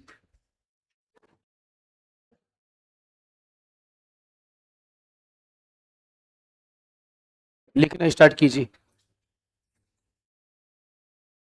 ये कहाँ है ये लोग? कोई है यहाँ पे? देखो कहाँ है, बुलाओ जरा, तो कोई एक लोग चले जाओ, बुलाओ जरा इन लोगों को। लिखिएगा जरा आप लोग। हेडिंग क्या डाला हुआ है? अवरोधक पर्वत। देखिए, वैसे पर्वत, वैसे पर्वत, वैसे पर्वत जिनका निर्माण, वैसे पर्वत जिनका निर्माण, जिनका निर्माण, अंडरलाइन करेंगे, भ्रंशन की क्रिया, देखो यहाँ पे लिखा होगा, जिसका निर्माण भ्रंशन की क्रिया, भ्रंशन की क्रिया से होता है, जिसका निर्माण भ्रंशन की क्रिया से होता है, क्रिया से होता है, उसे अवरोधक पर्वत कहा जाता है, उसे अवरोधक पर्वत कहा जाता है, अवरोधक पर्वत कहा जाता है, कहा जाता है, कहा जाता है। ठीक है। उदाहरण लिखिएगा, एग्जाम्पल या उदाहरण, एग्जाम्पल या उदाहरण, कि भारत का, भारत का, भारत का विंध्याचल या विंध्यन, भारत का विंध्याचल या विंध्यन, विंध्यन तथा सतपुरा, भारत का विंध्यन तथा सतपुरा, सतपुरा अवरोधक पर्वत के उदाहरण हैं, सतपुरा अवरोधक पर्वत के उदाहरण हैं, अवरोधक पर्वत के उदाहरण हैं। के उदाहरण हैं, उदाहरण हैं। उसी में अगला पॉइंट लिखेंगे, विंध्यन तथा सतपुरा के बीच, विंध्यन तथा, विंध्यन तथा सतपुरा के बीच, सतपुरा के बीच भ्रंश घाटी उपस्थित है। विंध्यन तथा सतपुरा के बीच भ्रंश घाटी उपस्थित है, भ्रंश घाटी उपस्थित है, भ्रंश घाटी उपस्थित है, उपस्थित है। ठीक है ना। अब नोट करके लिखिए कुछ पॉइंट, नोट करके लिखिएगा, नोट करके।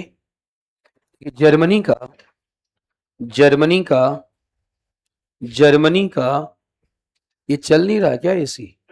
कहाँ चल रहा है? देखो जरा, ठंडा हवा फेंक रहा है, ठंडा हवा देखो दे रहा है कि नहीं दे रहा है?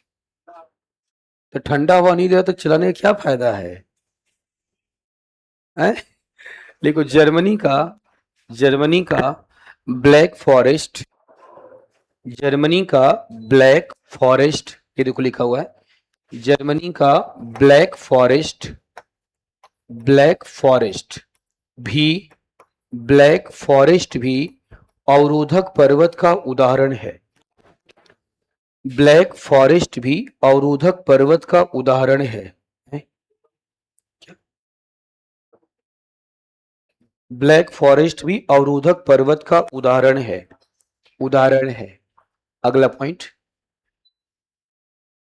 अफ्रीका में उपस्थित, अफ्रीका में उपस्थित, अफ्रीका में उपस्थित भ्रंश घाटी, अफ्रीका में उपस्थित भ्रंश घाटी, अफ्रीका में उपस्थित भ्रंश घाटी विश्व की, अफ्रीका में उपस्थित भ्रंश घाटी विश्व की सबसे बड़ी, विश्व की सबसे बड़ी भ्रंश घाटी है,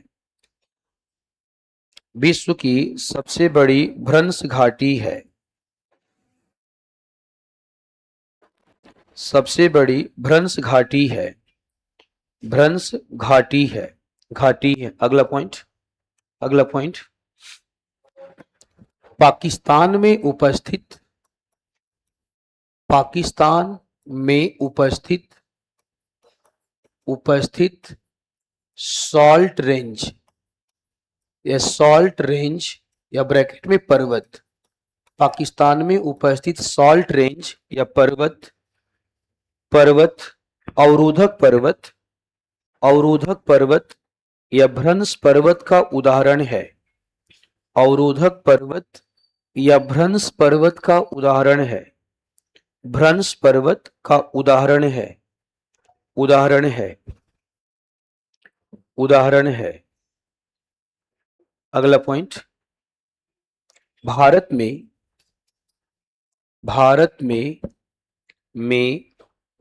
नर्मदा, भारत में नर्मदा तथा ताप्ती, नर्मदा तथा ताप्ती, नर्मदा तथा ताप्ती नदियां, नर्मदा तथा ताप्ती नदियां भ्रंश घाटी में प्रवाहित होती हैं, नर्मदा तथा ताप्ती नदियां भ्रंश घाटी में प्रवाहित होती हैं, भ्रंश घाटी में प्रवाहित होती हैं, में प्रवाहित होती हैं, होती हैं। उसे लिखिएगा, जर्मनी की राइन नदी, एक नदी है राइन, कई देशों में बहती है। राइन नदी, राइन ऊपर देखो लिखा हुआ राइन नदी, राइन नदी भी भ्रंश घाटी में, राइन नदी, राइन नदी भी भ्रंश घाटी में प्रवाहित होती है, राइन नदी भी भ्रंश घाटी में प्रवाहित होती है, भ्रंश घाटी में प्रवाहित होती है, प्रवाहित होती है। ठीक है ना। और अगला पॉइंट लिखिएगा, अगला पॉइंट, लाल सागर, लाल सागर, लाल सागर, लाल सागर तथा यूएसए की मृत घाटी, लाल सागर तथा USA United state of America, USA की मृत घाटी या डेथ वैली, मृत घाटी घाटी भ्रंश घाटी के उदाहरण हैं, भ्रंश घाटी के उदाहरण हैं, भ्रंश घाटी के उदाहरण हैं।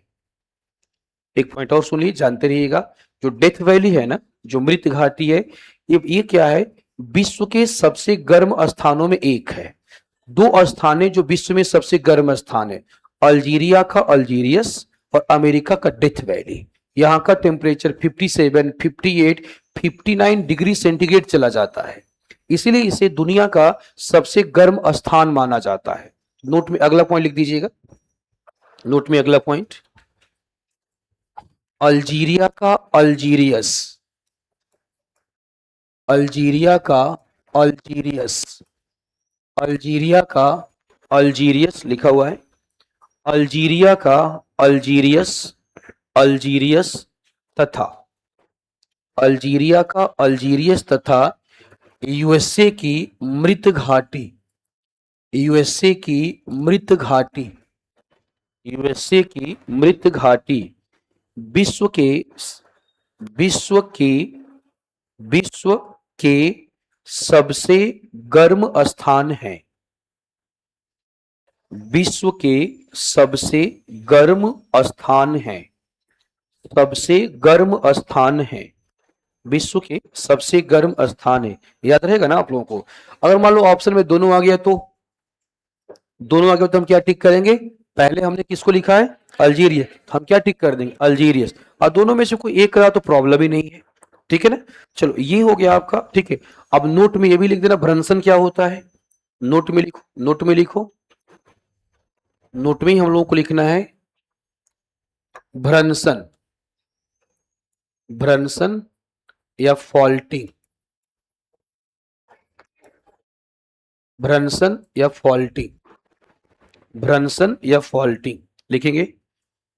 तनाव लिख देता हूं, तनाव, तनाव मूलक बल, ब्रैकेट में आप डालेंगे समझने के लिए आप, खिंचाव बल, तनाव मूलक बल ब्रैकेट में खिंचाव बल, तनाव मूलक बल ब्रैकेट में खिंचाव बल के कारण, तनाव मूलक बल या खिंचाव बल के कारण जब जब कोई भूभाग या चट्टान, कोई भूभाग या चट्टान, कोई भूभाग या चट्टान दो या दो से अधिक, दो या दो से अधिक भागों में टूट जाता है, दो या दो से अधिक भागों में टूट जाता है, दो या दो से अधिक भागों में टूट जाता है, तो उसे भ्रंशन कहा जाता है, तो उसे भ्रंशन कहा जाता है, भ्रंशन कहा जाता है, तो उसे भ्रंशन कहा जाता है। अब है डाल लेंगे उसी में, तनाव मूलक बल, तनाव मूलक बल या टेंसाइल फोर्स,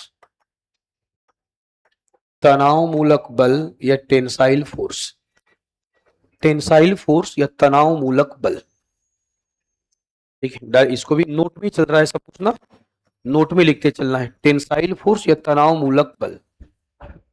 देखिएगा, जब दो बल, जब दो बल, जब दो बल एक दूसरे के विपरीत दिशा में, जब दो बल एक दूसरे के विपरीत दिशा में, एक दूसरे के विपरीत दिशा में कार्य करते हैं, एक दूसरे के विपरीत दिशा में कार्य करते हैं,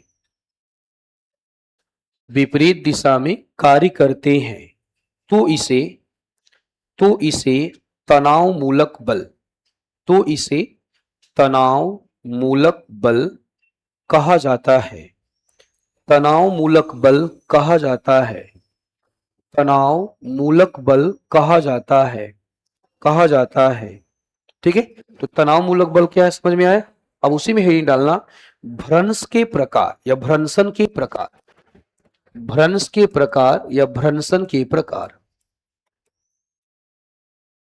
भ्रंश के प्रकार या भ्रंशन के प्रकार, टाइप्स ऑफ फॉल्ट,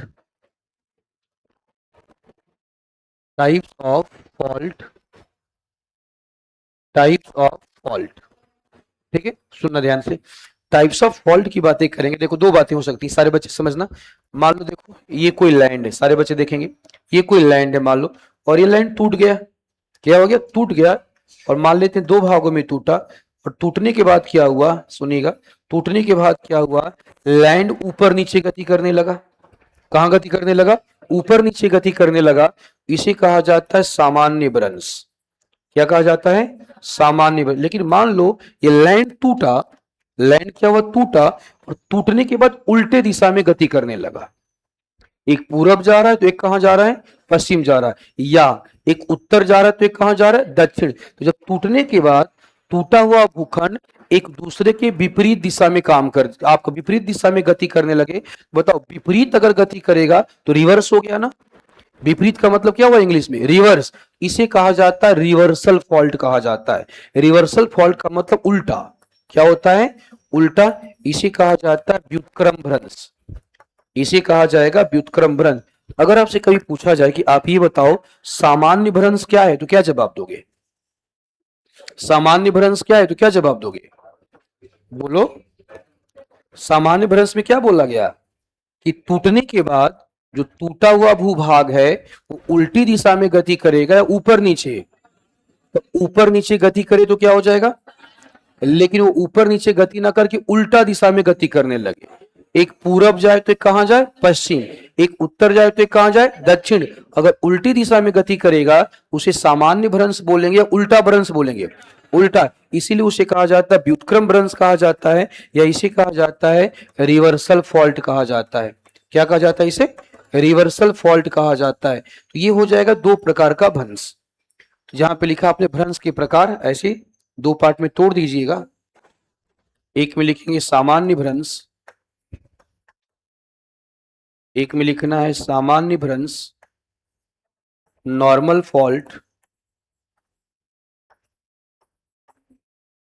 और एक में लिखना है व्युत्क्रम भ्रंश।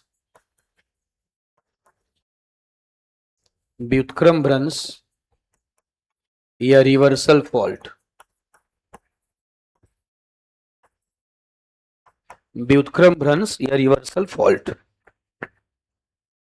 एक में सामान्य भ्रंश नॉर्मल फॉल्ट, एक में व्युत्क्रम भ्रंश या रिवर्सल फॉल्ट। एक एक लाइन इसके बारे में लिखते जाएंगे। सामान्य भ्रंश के बारे में एक लाइन लिख लीजिए। सामान्य भ्रंश के बारे में एक लाइन लिख लीजिए। लिखो, भ्रंशन के पश्चात, भ्रंशन के पश्चात, भ्रंशन के पश्चात जब टूटा हुआ, भ्रंशन के पश्चात जब टूटा हुआ भूभाग, टूटा हुआ भूभाग, अब अंडरलाइन कर लेंगे, ऊपर नीचे, टूटा हुआ भूभाग ऊपर नीचे सामान्य गति करता है, ऊपर नीचे सामान्य गति करता है, ऊपर नीचे सामान्य गति करता है, तो इसे, तो इसे सामान्य भ्रंश कहते हैं। तो इसे सामान्य भ्रंश कहते हैं, सामान्य भ्रंश कहते हैं, सामान्य भ्रंश कहते हैं, कहते हैं। दूसरे में आ जाएगा व्युत्क्रम भ्रंश, व्युत्क्रम भ्रंश या रिवर्सल फॉल्ट। दूसरा हो जाएगा व्युत्क्रम भ्रंश या रिवर्सल फॉल्ट, रिवर्सल फॉल्ट। लिखिए, भ्रंशन के पश्चात, भ्रंशन के पश्चात, भ्रंशन के पश्चात जब टूटा हुआ भूखंड, भ्रंशन के पश्चात जब टूटा हुआ भूखंड, टूटा हुआ भूखंड विपरीत दिशा में, विपरीत दिशा में गति करता है, विपरीत दिशा में गति करता है, विपरीत दिशा में गति करता है, तो इसे तो इसे तो इसे व्युत्क्रम, तो इसे व्युत्क्रम व्युत्क्रम भ्रंश कहा जाता है, व्युत्क्रम भ्रंश कहा जाता है। हो गया, ठीक है। तो एक सामान्य भ्रंश हो गया, क्या हो गया, व्युत्क्रम भ्रंश हो गया। अब बताओ भ्रंश घाटी किसे कहते हैं, बोलो भ्रंश घाटी किसे कहते हैं, रिफ्ट वैली या भ्रंश घाटी, अभी तो समझाया, ठीक है। टूटने के बाद टूटा हुआ भूखंड कहाँ चला जाए, नीचे, तो क्या बना देगा, खाड़ी बना देगा, इसी खाड़ी का नाम क्या हो जाएगा, भ्रंश घाटी। ये भी लिख लो आप, भ्रंश घाटी, भ्रंश घाटी, इंग्लिश भी लिखते चलिएगा आप लोग, भ्रंश घाटी, रिफ्ट वैली, भ्रंश घाटी या रिफ्ट वैली, रिफ्ट वैली। देखो भ्रंशन की क्रिया के पश्चात, भ्रंशन की क्रिया के पश्चात, क्रिया के पश्चात जब टूटा हुआ भूभाग, टूटा हुआ भूभाग, टूटा हुआ भूभाग नीचे धंस जाता है, टूटा हुआ भूभाग नीचे धंस जाता है, नीचे धंस जाता है, धंस जाता है, तो इसे भ्रंश घाटी, नीचे धंस जाता है, तो इसे भ्रंश घाटी, भ्रंश घाटी कहा जाता है, भ्रंश घाटी कहा जाता है, भ्रंश घाटी कहा जाता है, ठीक है ना। चलो ये हो गया हमारा अवरोधक पर्वत, भ्रंशन की क्रिया, भ्रंश घाटी हो गया, और इसके एग्जाम्पल्स हो गए। हमने सब कुछ देख लिया। क्वेश्चन में 1 मिनट का टाइम देता हूं, जितना मैंने लिखवाया एक बार पढ़ लीजिए, कुछ पूछना है तो पूछिए, फिर हम आगे बढ़ेंगे। जल्दी से 1 मिनट के अंदर जल्दी से एक बार पढ़ डालिए। रोशन यहाँ पे केजीएस स्टोर खोलो जरा, इसमें केजीएस स्टोर खोलो, खुल जाएगा ना केजीएस स्टोर, खोलो जरा केजीएस स्टोर। अभी जितना मैंने लिखवाया है आप लोगों को 1 पेज 1.5 पेज जितना पूरा पढ़िए, कुछ दोबारा समझना है बताइए, हम नए टॉपिक में चलेंगे अब।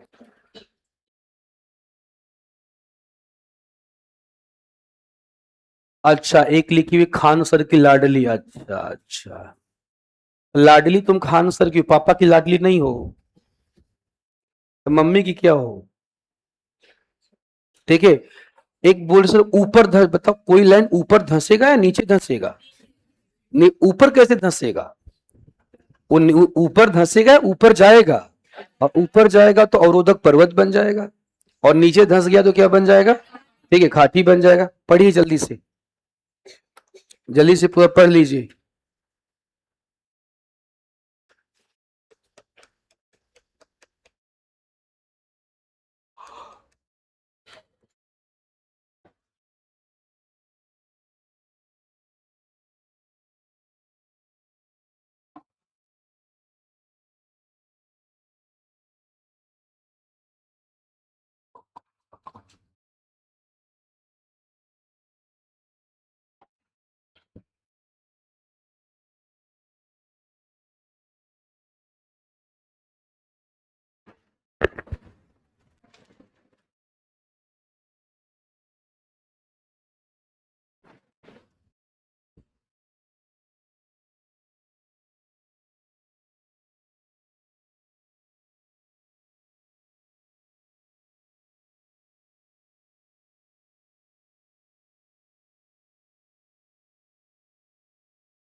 पढ़ लिया सबने, कुछ जानना है दोबारा, कुछ दोबारा किसी को समझना है, जल्दी बोलो हाँ या ना।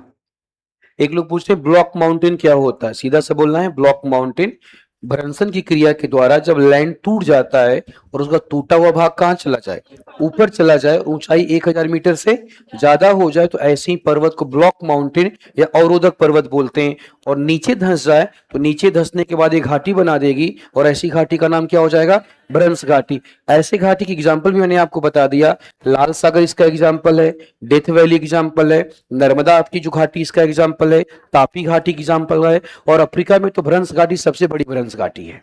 तो इसके एग्जाम्पल भी आपको बता दिए गए। चलिए हम आगे चलते हैं। किसी को कुछ पूछना तो नहीं है ना? हाँ ना तो बोल सकते हो ना, पूछना है तो हाँ, नहीं पूछना है तो ना। है कुछ पूछने लायक? बढ़े आगे ना, ठीक है। हाँ, कौन पूछ रहे थे इधर से? अब हाँ, सॉल्ट रेंज पाकिस्तान का पर्वत है। जैसे हमारा हिमालय है, वैसे पाकिस्तान में सुलेमान है, किरथर है, साल्ट है। तो जैसे हमारा विंध्यन और सतपुरा बना हुआ है, वैसे ही पाकिस्तान का सॉल्ट बना हुआ है, वो नाम है वहां से नमक का उत्पादन होता है। नमक खाइयो, नमक खाइयो, ठीक है। तो नमक का चट्टान देखा है? नमक का चट्टान देखा है? नमक का चट्टान। सब लोग मार्केट में जाना, और मार्केट में जाकर के ब्लैक सॉल्ट खरीदना, काला नमक खरीदना। तो काला नमक एक पाउडर के रूप में आएगा, और एक बड़ा बड़ा स्टोन के रूप में आता है, वही निकलता है पर्वत से। वही पर्वत से निकाला जाता है। वहां पे चूंकि क्या है, सॉल्ट रेंज है, चूंकि क्या है वहां पे नमक का उत्पादन होता है, इसलिए उसका नाम क्या है? सॉल्ट रेंज है। ठीक है, निकालो भाई केजीएस स्टोर कहाँ गया? देखो ये केजीएस जो स्टोर है, ठीक है, यहाँ पे बीपीएससी वाला किताब निकालो।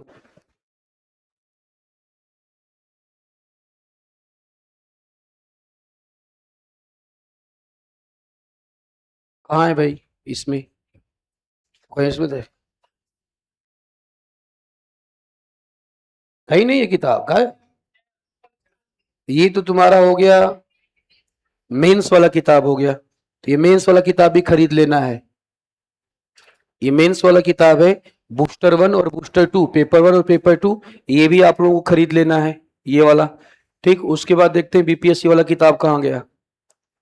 देखिए बताना जरा बीपीएससी वाला किताब। हाँ ऊपर चल रहा है, कहाँ गया? फिर बोल रहा है नीचे है, ये वाला। फिर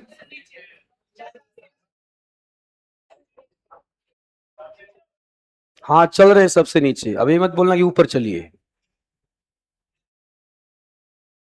कहाँ है? और नीचे कहाँ है बताओ?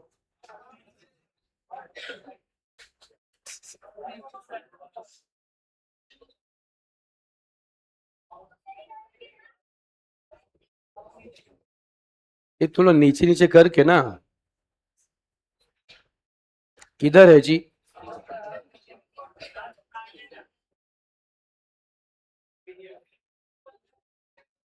इसीलिए बच्चे कंफ्यूज है बेचारे। ये तो टी शर्ट आ गया।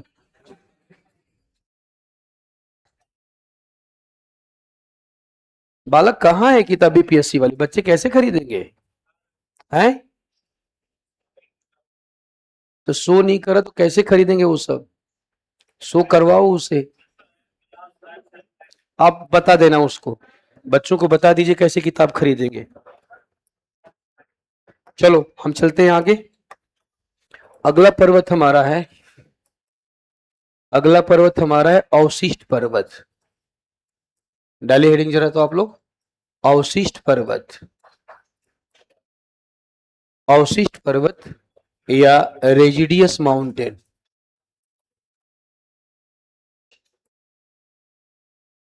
अवशिष्ट पर्वत या रेजिडियस माउंटेन। हाँ तेज बोलिए ना, हम सुन ही नहीं रहे हैं। हाँ दिक्कत हो गया, क्या प्रॉब्लम है? हाँ ऊपर नीचे, हाँ दोनों एक साथ थोड़ी जाएगा, या तो ऊपर या तो नीचे। ऐसे कैसे ऊपर या दोनों जाएगा? ऐसे कैसे जाएगा? या तो ऊपर जाएगा या तो कहाँ जाएगा? नीचे। टूट गया तो नीचे जा सकता है, नीचे से धक्का लगा तो कहाँ जा सकता है? ऊपर। तो या तो ऊपर जाएगा या तो नीचे जाएगा, ऐसे बोला जाता है। चूंकि हम अलग अलग फिगर ना दिखा के एक फिगर दिखा रहे हैं, तो कुछ भाग कहाँ भाग जाएगा? ऊपर, और कुछ भाग कहाँ भाग जाएगा? नीचे। इसलिए बोला गया कि लैंड या तो ऊपर गति करेगा या नीचे गति करेगा। ठीक है ना? चलो अवशिष्ट पर्वत की बातें कर रहे हैं। ये पर्वत क्या होता है देखो ध्यान से आप लोग। ये मान लो ऐसे, ये देखो ऐसे, ये मान लीजिए कोई पर्वत है, ठीक है। ये हमने मान लिया कि ये कोई माउंटेन है, ये कोई पर्वत है, माउंटेन या पर्वत। अब बताइएगा, पृथ्वी की सतह पे रेन हो रही है, सुनते जाना, पृथ्वी की सतह पे रेन होती है या वर्षा होती है, रेन या वर्षा। ठीक है, चलो अब बताओ, यहाँ पे ये वर्षा होने लगी। ठीक है, उसी तरह बताओ, पर्वतों से नदियां भी निकलती है ना, है ना, तो बोलो, पर्वतों से क्या निकलती हैं, नदियां। मान लो ये नदी निकल रही है ऐसे, ये पर्वत से नदी निकल रही है। इसी तरह से बताओ, हवाएं चलती हैं, क्या चलती हैं, हवाएं चलती हैं, हवा चल रही है, पवन चल रही है। उसके बाद इंसान ने वो भी पर्वतों की खुदाई करता है, बताओ, हवा के द्वारा। ठीक है, ये पवन हो गया, पवन के द्वारा। उसी तरह किसके द्वारा, वर्षा के द्वारा, और किसके द्वारा, नदी के द्वारा। प्लस बताओ, जंतु भी आएंगे ना, और जंतु के साथ साथ कौन आएगा, मानव। बताओ, इन सब के कारण ये पर्वत जो है, पर्वत ऐसे ही रहेगा या पर्वतों का कटाव होता जाएगा, क्या होता जाएगा, कटाव। आप बताओ, इसके कारण हमने बोला ये हुआ यहाँ पे और ये हुआ, इसके कारण पर्वत का कटाव होगा, पर्वत का कटाव। अब बताइए आप लोग, पर्वत का जब कटाव होगा तो इसके कारण पर्वत की ऊंचाई बढ़ेगी या कम होगी, पर्वत की ऊंचाई कम होती जाएगी। हमने कहा ठीक है, पर्वत की ऊंचाई कम होती जाती है, की ऊंचाई कम होती जाती है। ठीक है, अब मान लेते हैं, क्या कहते हैं, यहाँ पे कटाव हो गया, कटाव के पश्चात, यहाँ पे कटाव हो गया और कटाव के पश्चात, पश्चात अब ये ऐसे बच गया सब। देखो, पहले उसका ऊंचाई कितना था, अब देखो इसका ऊंचाई कितना हो गया। तो कटाव के पास बताओ, जो पर्वत बचा हुआ है, ये जो पर्वत बचा हुआ है, ये मूल पर्वत है या ये मूल पर्वत का बचा हुआ भाग है, मूल पर्वत का बचा हुआ भाग है। तो जो बचा हुआ भाग होता है उसे क्या कहते हैं, अवशिष्ट। इसलिए इस पर्वत का नाम क्या हो जाएगा, इसलिए इस पर्वत का नाम हो जाएगा अवशिष्ट पर्वत। अब बताइए, जो भी अवशिष्ट पर्वत होगा वो नया होगा या बहुत पुराना होगा, बहुत पुराना होगा। कि पुराना होगा तभी इसका कटाव होगा, और कटाव होने के बाद इसका कुछ हिस्सा बचा हुआ रहेगा। इसी पर्वत को कहा जाता है अवशिष्ट पर्वत। क्या कहा जाता है, अवशिष्ट पर्वत। हमको चाहिए इसका एग्जाम्पल, क्या चाहिए हमको, एग्जाम्पल। भारत का पहला मैप निकाल लीजिए।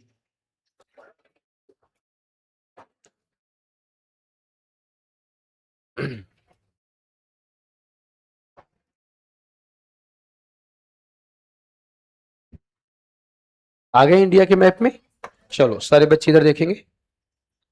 देखो यहाँ पे आ जाओ, इस हिस्से में आ जाओ। देखो यहाँ पे लिखा होगा अरावली पर्वत, यहाँ पे देखो ऐसे, यहाँ पे देखो लिखा होगा अरावली पर्वत, ये अरावली माउंटेन लिखा हुआ है क्या सबके एटलस में, अरावली पर्वत, ये अरावली माउंटेन, अरावली पर्वत, ये अरावली माउंटेन। ठीक है, अरावली जो पर्वत है वो अवशिष्ट पर्वत है। कैसा पर्वत है, अवशिष्ट। एटलस में जाके लिख दीजिए,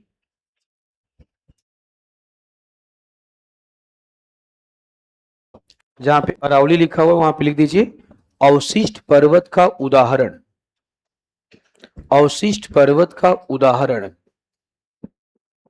अवशिष्ट पर्वत का उदाहरण, उदाहरण, अवशिष्ट पर्वत का उदाहरण। अब आपके दिमाग में आएगा सर कि अगर ऐसी बात है तो हिमालय की ऊंचाई क्यों नहीं, हिमालय की ऊंचाई बढ़ क्यों रही है, क्योंकि हिमालय नया पर्वत है। हिमालय कैसा पर्वत है, नया। तो बताओ, जो बच्चा अभी जन्म लिया होता है उसका ऊंचाई लंबाई बढ़ेगा या घटेगा, और जो बुजुर्ग हो चुका होगा, तो अरावली क्या हो चुका है, अरावली बुजुर्ग हो चुका है, और हिमालय अभी क्या है, युवा है। इसलिए हिमालय का ऊंचाई बढ़ रहा है और अरावली का ऊंचाई क्या हो रहा है, कम हो रहा है। तो भारत का सबसे पुराना पर्वत अरावली है। ठीक है, जहां पे अरावली वहीं पे एक पॉइंट और लिख दो, वहीं पे एक पॉइंट और लिख दो, भारत का सबसे प्राचीनतम पर्वत,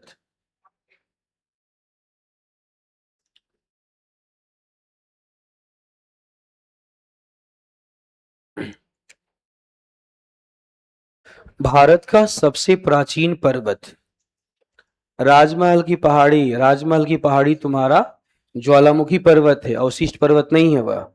राजमहल की पहाड़ी अभी नहीं है, बहुत पुरानी नहीं, अरावली इतना पुरानी नहीं है। ठीक है, तो अपने मन से नाम मत लो।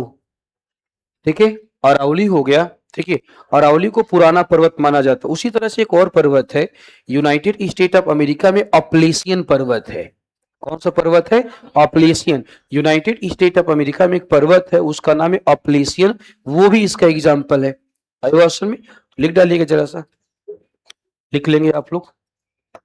अवशिष्ट पर्वत, अवशिष्ट पर्वत, अवशिष्ट पर्वत, अवशिष्ट पर्वत लिखिएगा। वैसे पर्वत, वैसे पर्वत, वैसे पर्वत। अरे भाई पारसनाथ चोटी का नाम है। चोटी और पहाड़ी में अंतर होता है ऑनलाइन वालों। पारसनाथ हो गया, धूपगढ़ हो गया, ये पीक का नाम है, चोटी का नाम है। वेस्टर्न घाट, ईस्टर्न घाट माउंटेन नहीं है। वेस्टर्न घाट नदी से बना हुआ है। ऑनलाइन वाले तुम लोग एकदम पागलपंथी की हद कर देते हो। सब बताऊंगा, परेशान मत रहा करो। क्या लिखा है बताओ? वैसे पर्वत जो प्राचीन पर्वत के, वैसे पर्वत जो प्राचीन पर्वत के, वैसे पर्वत जो प्राचीन पर्वत के अपर्दन या कटाव, प्राचीन पर्वत के अपर्दन, प्राचीन पर्वत के अपर्दन या कटाव, अपर्दन या कटाव की प्रक्रिया के पश्चात, अपर्दन या कटाव की प्रक्रिया के पश्चात अवशेष के रूप में, अवशेष के रूप में उपस्थित होते हैं, अवशेष के रूप में उपस्थित होते हैं, अवशेष के रूप में उपस्थित होते हैं, होते हैं, उसे अवशिष्ट पर्वत, उसे अवशिष्ट पर्वत, उसे अवशिष्ट पर्वत कहा जाता है, उसे अवशिष्ट पर्वत कहा जाता है, कहा जाता है। छूट गया? स्पीड बढ़ा लीजिए थोड़ा, कैसे काम चलेगा स्पीड नहीं बढ़ाएंगी तो। कहां तक छूटा है बताइए, जल्दी बोलो कहां तक छूटा है, कहां से छूटा है बोलो। कौन सा प्रक्रिया? कटाव की प्रक्रिया के पश्चात क्या है आगे? अवशेष के रूप में, यही है ना? कटाव की प्रक्रिया के पश्चात अवशेष के रूप में, अवशेष के रूप में क्या लिखा उसके आगे? हाँ, अवशेष के रूप में उपस्थित पर्वत अवशिष्ट पर्वत कहलाते हैं, अवशिष्ट पर्वत कहलाते हैं। एग्जाम्पल, उदाहरण, एग्जाम्पल या उदाहरण, भारत का अरावली पर्वत, भारत का अरावली पर्वत, भारत का अरावली पर्वत, अरावली पर्वत अवशिष्ट पर्वत का उदाहरण है, अवशिष्ट पर्वत का उदाहरण है, अवशिष्ट पर्वत का उदाहरण है, उदाहरण है। साथ ही साथ, साथ ही साथ अरावली, साथ ही साथ अरावली प्राचीनतम पर्वत का भी, अरावली प्राचीनतम पर्वत का भी उदाहरण है, अरावली प्राचीनतम पर्वत का भी उदाहरण है, का भी उदाहरण है, प्राचीनतम पर्वत का भी उदाहरण है। आगे, यूएसए का अपलेशियन पर्वत, यूएसए का अपलेशियन पर्वत, अपलेशियन पर्वत, यूएसए का अपलेशियन पर्वत भी अवशिष्ट पर्वत का उदाहरण है, अवशिष्ट पर्वत का उदाहरण है, उदाहरण है, अवशिष्ट पर्वत का उदाहरण है, उदाहरण है। ठीक है, अब सुनो, कुछ कुछ किताब पढ़ोगे ना, कुछ किताब लिखने वालों ने क्या किया है, पश्चिमी घाट और पूर्वी घाट को भी अवशिष्ट पर्वत मान लिया है।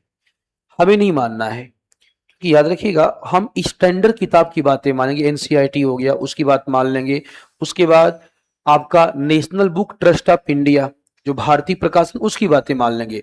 कोचिंग वाली किताबों पे हम बात नहीं मानेंगे, क्योंकि आजकल आजकल सबसे आसान काम क्या हो गया है, किताब लिखना। यहां से लीजिए, वहां से लीजिए, ऐसे लीजिए, एआई से उठाइए, आपका किताब तैयार हो गया। ठीक है ना। तो मार्केट में बड़ा किताब, बहुत सारी किताबें हैं जिसमें गलत लिखा हुआ है। वास्तव में पश्चिमी घाट और पूर्वी घाट कोई पहाड़ी नहीं है। आप मुझे बताओ, भारत में इतनी सारी पहाड़ी पढ़ डालोगे, किसी पहाड़ी के साथ घाट लिखा हुआ है क्या? हिमालय के साथ तो घाट आपने नहीं लिखा, नीलगिरी के साथ तो आपने घाट नहीं लिखा। ठीक है, उसी तरह आपका विंध्यन और सतपुरा के साथ तो आपने घाट नहीं लिखा। पश्चिमी और पूर्वी के साथ क्या लिख रहे हो? घाट लिख रहे हो। तो इसका मतलब ये पर्वत की तरह है, बट रियल में पर्वत नहीं है। ये घाट का मतलब है, घाट कहाँ होता है? नदी के किनारे। घाट कहाँ होता है? नदी के किनारे। इसका मतलब ये सागर के द्वारा नदी के कटाव से बना है। किससे बना है? कटाव से बना है। पश्चिमी घाट और पूर्वी घाट अगर माउंटेन मान भी लिया जाए तो डिस्क्रीट माउंटेन है। डिस्क्रीट माउंटेन का मतलब होता है कटी फटी पहाड़ियां। कैसी पहाड़ियां? कटी फटी पहाड़ियां। वो लगातार पहाड़ियां नहीं है, वो बीच बीच से क्या है? कटी हुई है। नदियों ने उसको बीच से क्या किया है? काट दिया है।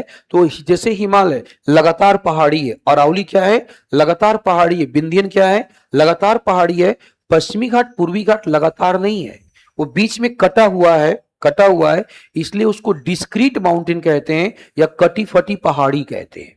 समझे कि नहीं समझे? ठीक है, इसीलिए हम उसे इस माउंटेन के श्रेणी में हम नहीं डालेंगे। ठीक है, हाँ, कुछ किताबों में जरूर लिखा होगा कि पश्चिमी घाट और पूर्वी घाट अवशिष्ट पहाड़ी है। इसका मतलब अगर हम ये मान लें कि पश्चिमी घाट और पूर्वी घाट अवशिष्ट पहाड़ी है, तो पुराने टाइम में पश्चिमी घाट और पूर्वी घाट बहुत ऊंची पहाड़ियों के रूप में थी, जबकि वास्तव में ऐसा नहीं है। अरावली को हम अवशिष्ट पहाड़ी मान रहे हैं। अरावली का जब पहले जन्म हुआ ना, सरप्राइज हो जाओगे, अरावली का ऊंचाई 5000 मीटर से ज्यादा था। अरावली का जो हाइट था मोर देन 5000 मीटर था। आज उसकी ऊंचाई 2000 मीटर से कम है। 1860 मीटर उसकी मैक्सिमम हाइट है। ठीक है, और एक टाइम 5000 मीटर था, इसलिए अरावली 5000 मीटर से कम होकर कहां पे आ गया? 1860 पे आ गया। इसलिए उसको हम अवशिष्ट पर्वत कहते हैं। ठीक है ना। तो हर किताब की आप बात नहीं मानेंगे। एनसीईआरटी में जो लिखा हो, प्लस एनसीईआरटी में भी कहीं कहीं गलत लिखा हुआ, नई वाली एनसीईआरटी में। पुरानी वाली एनसीईआरटी में सही लिखा हुआ है। ठीक है ना। तो जब टॉपिक आएगा मैं आपको बता दूंगा क्या लिखा है, बताओ जरा। यूएसए का। ठीक है, अब सुनो आगे, एक बात और जान लो। जितने पुराने पर्वत होते हैं ना, जितने पुराने पर्वत होंगे, उन पुराने पर्वतों में खनिज मिलता है। क्या मिलता है? खनिज मिलता है। जैसे अरावली हमारा नया पर्वत है, पुराना। तो अरावली पर्वत में क्या मिलेगा? खनिज। सरप्राइज हो जाओगे, अरावली में चांदी मिलता है, जिंक मिलता है, जस्ता मिलता है, सीसा मिलता है। अरावली में थोड़ा तांबा खूब मिलता है। तो तांबा है, जस्ता है, सीसा है, ठीक है, सिल्वर पाया जाता है, चूना पत्थर पाया जाता है, बालू पत्थर पाया जाता है, संगमरमर पाया जाता है। ये सारी की सारी चीजें पाई जाती है।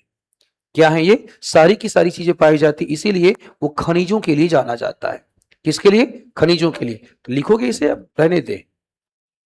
जो पॉइंट मैंने बताया लिखवा दें या छोड़ दें? लिख दीजिए, नोट में लिख डालिए। तो नोट में, नोट में लिख डालो।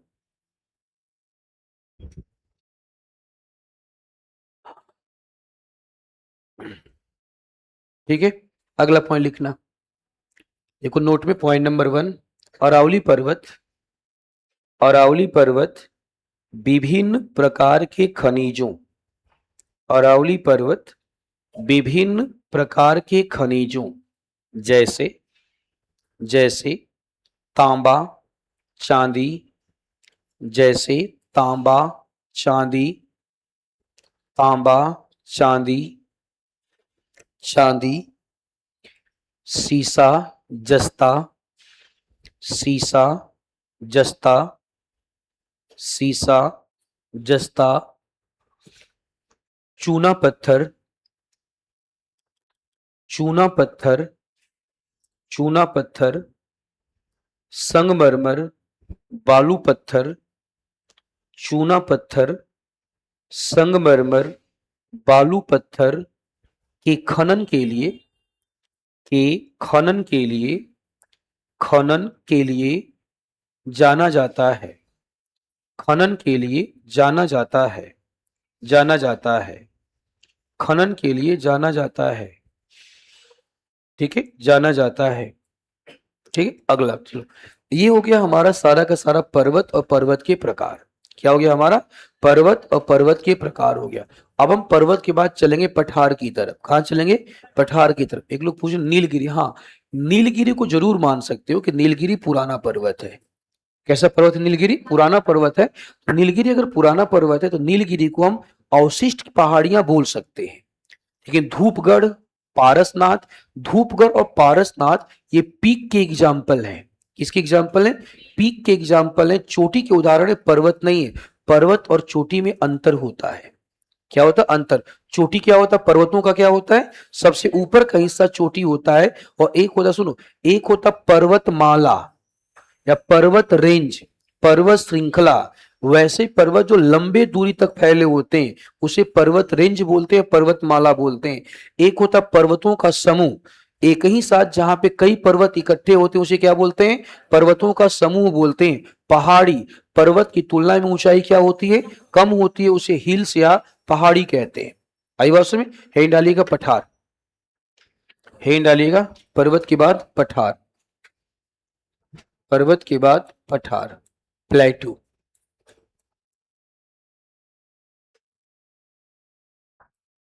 पठार या प्लेटू, पठार या प्लेटू, प्लेटू। अब समझिए पहला पॉइंट इसके बारे में बताओ क्या बोला जाएगा? पठार भी बताओ प्रथम प्रकार का स्थलाकृति होगा या द्वितीय प्रकार का? द्वितीय प्रकार का स्थलाकृति होगा। तो पहला पॉइंट तो यही हो जाएगा कि पठार भी द्वितीय प्रकार की स्थलाकृति का क्या है? उदाहरण है। Point number 1। पॉइंट नंबर 2 समझो, पठार का भी बताओ अपना मिनिमम हाइट होगा कि नहीं होगा? तो पठार का मिनिमम हाइट 300 से 500 मीटर होता है।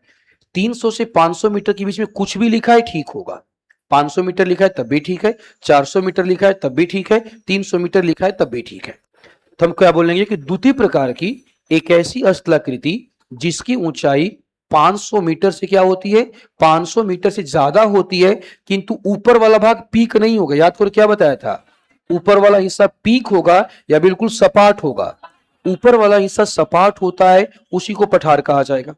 क्या कहा जाएगा? उसे पठार कहा जाएगा। पठार जो होते हैं ये भी खनिजों के संग्रह होते हैं।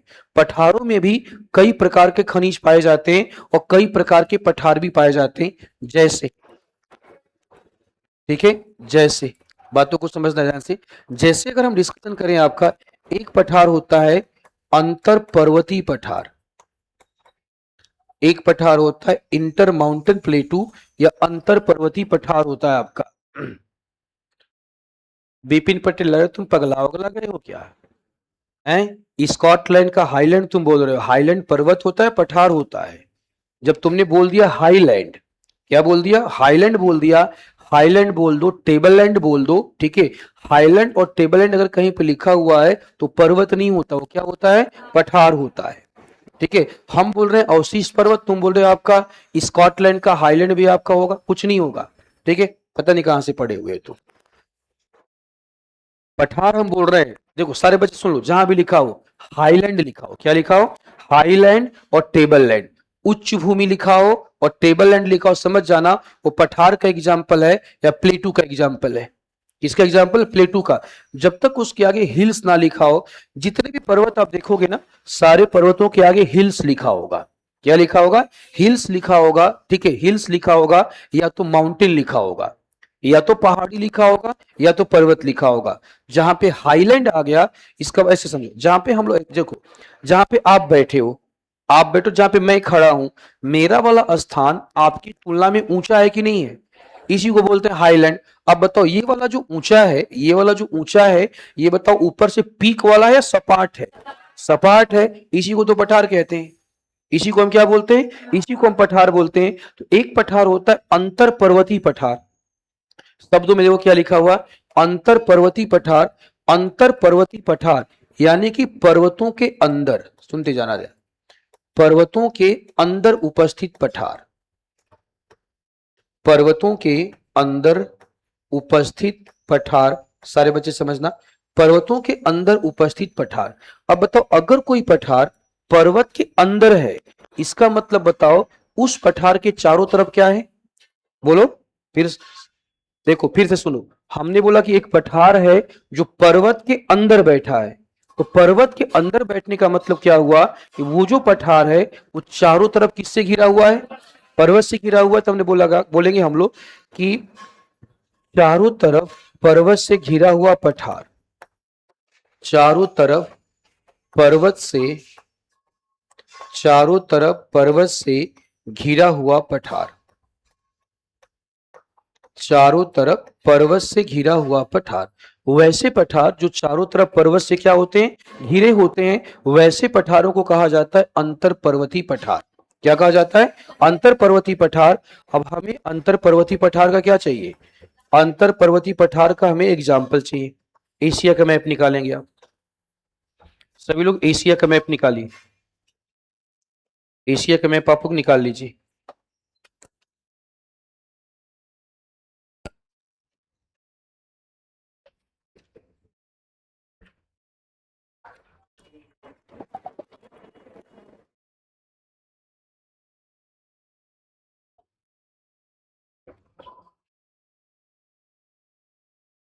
एशिया का मैप आप लोग निकाल लीजिए। निकाल लिया आप लोगों ने? एशिया के मैप पे रुकिए, मैं भी दिखाता हूं आप लोगों को।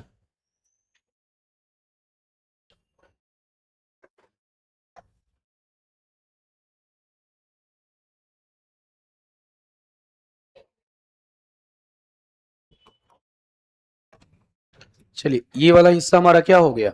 ये वाला हिस्सा हमारा एशिया हो गया। सारे बच्चे देखेंगे, यहाँ पे देखना है आप लोगों को। यहाँ पे एक माउंटेन ऐसे होगा, ये हमारा अपना माउंटेन हिमालय है। तो सभी लोग अपने एटलस में देखेंगे हिमालय।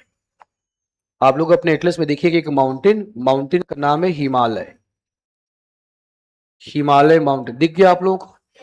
ठीक है, हिमालय माउंटेन के, सुनना ध्यान से, हिमालय माउंटेन के ऊपर देखना, बिल्कुल ऊपर जाना। जो मैं बोल रहा हूं उसे ही ढूंढना है सबको। देखना यहाँ पे एक पर्वत होगा, देखो लिखा होगा कुलनुन सान लिखा होगा। सभी लोग एक पर्वत देखिए, उस पर्वत का नाम है कुलनुन सान। ठीक है, एक पर्वत आप ढूंढिए हिमालय, और हिमालय के बिल्कुल ऊपर चले जाओ, वहां पे मिलेगा क्या कहते हैं, ठीक है, उसके ऊपर चले जाओ, वहां पे तुमको मिल जाएगा कुलनुन सान मिल जाएगा। क्या मिल जाएगा? ठीक है, सबसे ऊपर मिल जाएगा कुलनुन सान मिल जाएगा। मिला सबको? तो दो पर्वत समझो, दो पर्वत, एक पर्वत हिमालय और एक पर्वत कुल्लू सान, सबको मिल गया। दोनों पर्वत के बीच में देखिए आप लोग एक पठार होगा, इसका नाम होगा तिब्बत का पठार। सारे बच्चे देखें, एक पठार, पठार का नाम है तिब्बत का पठार। मिला आप लोगों को? अब बताओ तिब्बत का पठार, बताओ ये पर्वत से घिरा है कि नहीं घिरा है? अब तिब्बत का पठार पर्वत से बाहर है या पर्वत के बीच में है? इसलिए किसका एग्जाम्पल हो जाएगा? ये एग्जाम्पल हो जाएगा अंतर पर्वतीय पठार का। किसका एग्जाम्पल हो जाएगा? अंतर पर्वतीय पठार का एग्जाम्पल हो जाएगा। आ रही इतनी बात समझ? हम और एग्जाम्पल देखेंगे, हम क्या करेंगे इसके और एग्जाम्पल देखेंगे। तो तिब्बत प्लेटू इसका बेस्ट एग्जाम्पल है। ठीक है, चलो यहां चलते हैं जरा हम लोग। सारे के सारे बच्चे आएंगे यहाँ पे नॉर्थ अमेरिका में। सब लोग आ जाओ उत्तरी अमेरिका। देखो मैं आपको दिखा रहा हूं, देखने के बाद भी अगर आपको एटलस में नहीं मिल रहा है तो फिर ठीक स्थिति नहीं है फिर आप लोगों की। देखने के बाद आपको एटलस में मिल जाना चाहिए। नॉर्थ अमेरिका में चलिए सब लोग, उत्तरी अमेरिका या नॉर्थ अमेरिका? अरे इधर कहाँ है एटलस? एक दो तीन, हाँ खड़ी हो जाओ।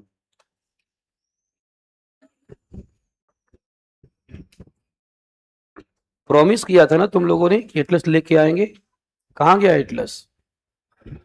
है ऐसे कैसे भूल गया? मोबाइल भूला है? क्यों नहीं भूला मोबाइल? पढ़ाई मोबाइल से होता है या किताब से होता है? किताब से ना, बुक से ना। तो भूलना बुक चाहिए या मोबाइल भूलना चाहिए? क्या भूलना चाहिए? मोबाइल।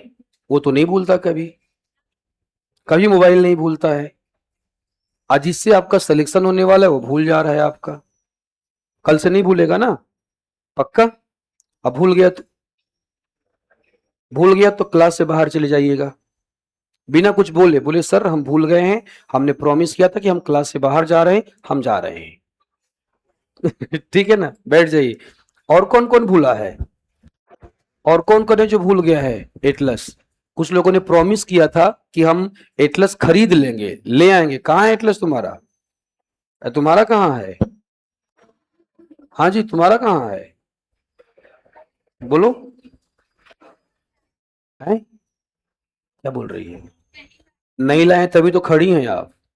लाई हुई थोड़ी खड़ी होती। कहाँ है एटलस? क्या क्या?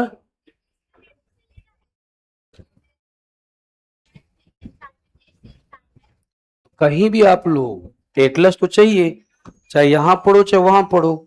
बिना एटलस की पढ़ाई तो होगा नहीं। अच्छा, मतलब तुमको एडमिशन किसी और बैच में लेना था, वो बैच शुरू नहीं हो रहा था, इसलिए तुम इस बैच में आके टाइम काट रही हो। तो पढ़ोगे तो एटलस लेके आना चाहिए ना। बैठ जाओ।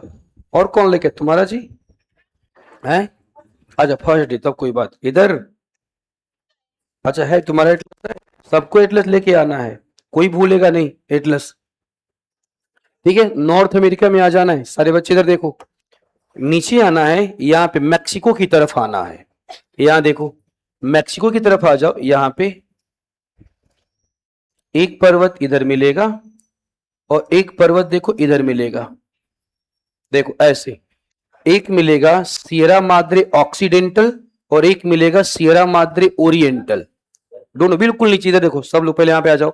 यहाँ ढूंढना है, इस वाले हिस्से में यहाँ पे ढूंढो सियरा माद्रे ऑक्सीडेंटल और सियरा माद्रे ओरिएंटल। मिला कि नहीं मिला? अब देखो, नहीं है? दिया हुआ है, बिल्कुल दिया होगा। इधर देखो, पश्चिम वाले में बताओ क्या लिखा है, ओरिएंटल या ऑक्सीडेंटल? क्या लिखा है? तो ये हो जाएगा सियरा माद्रे माद्रे ऑक्सीडेंटल। ये लिखा हुआ है ना, सियरा माद्रे ऑक्सीडेंटल। ऑक्सीडेंटल। और यहां पे क्या लिखा हुआ है? Sierra Madre oriental. पूर्वी बोल दो या ओरिएंटल बोल दो, एक ही बात है। माद्रे ओरिएंटल,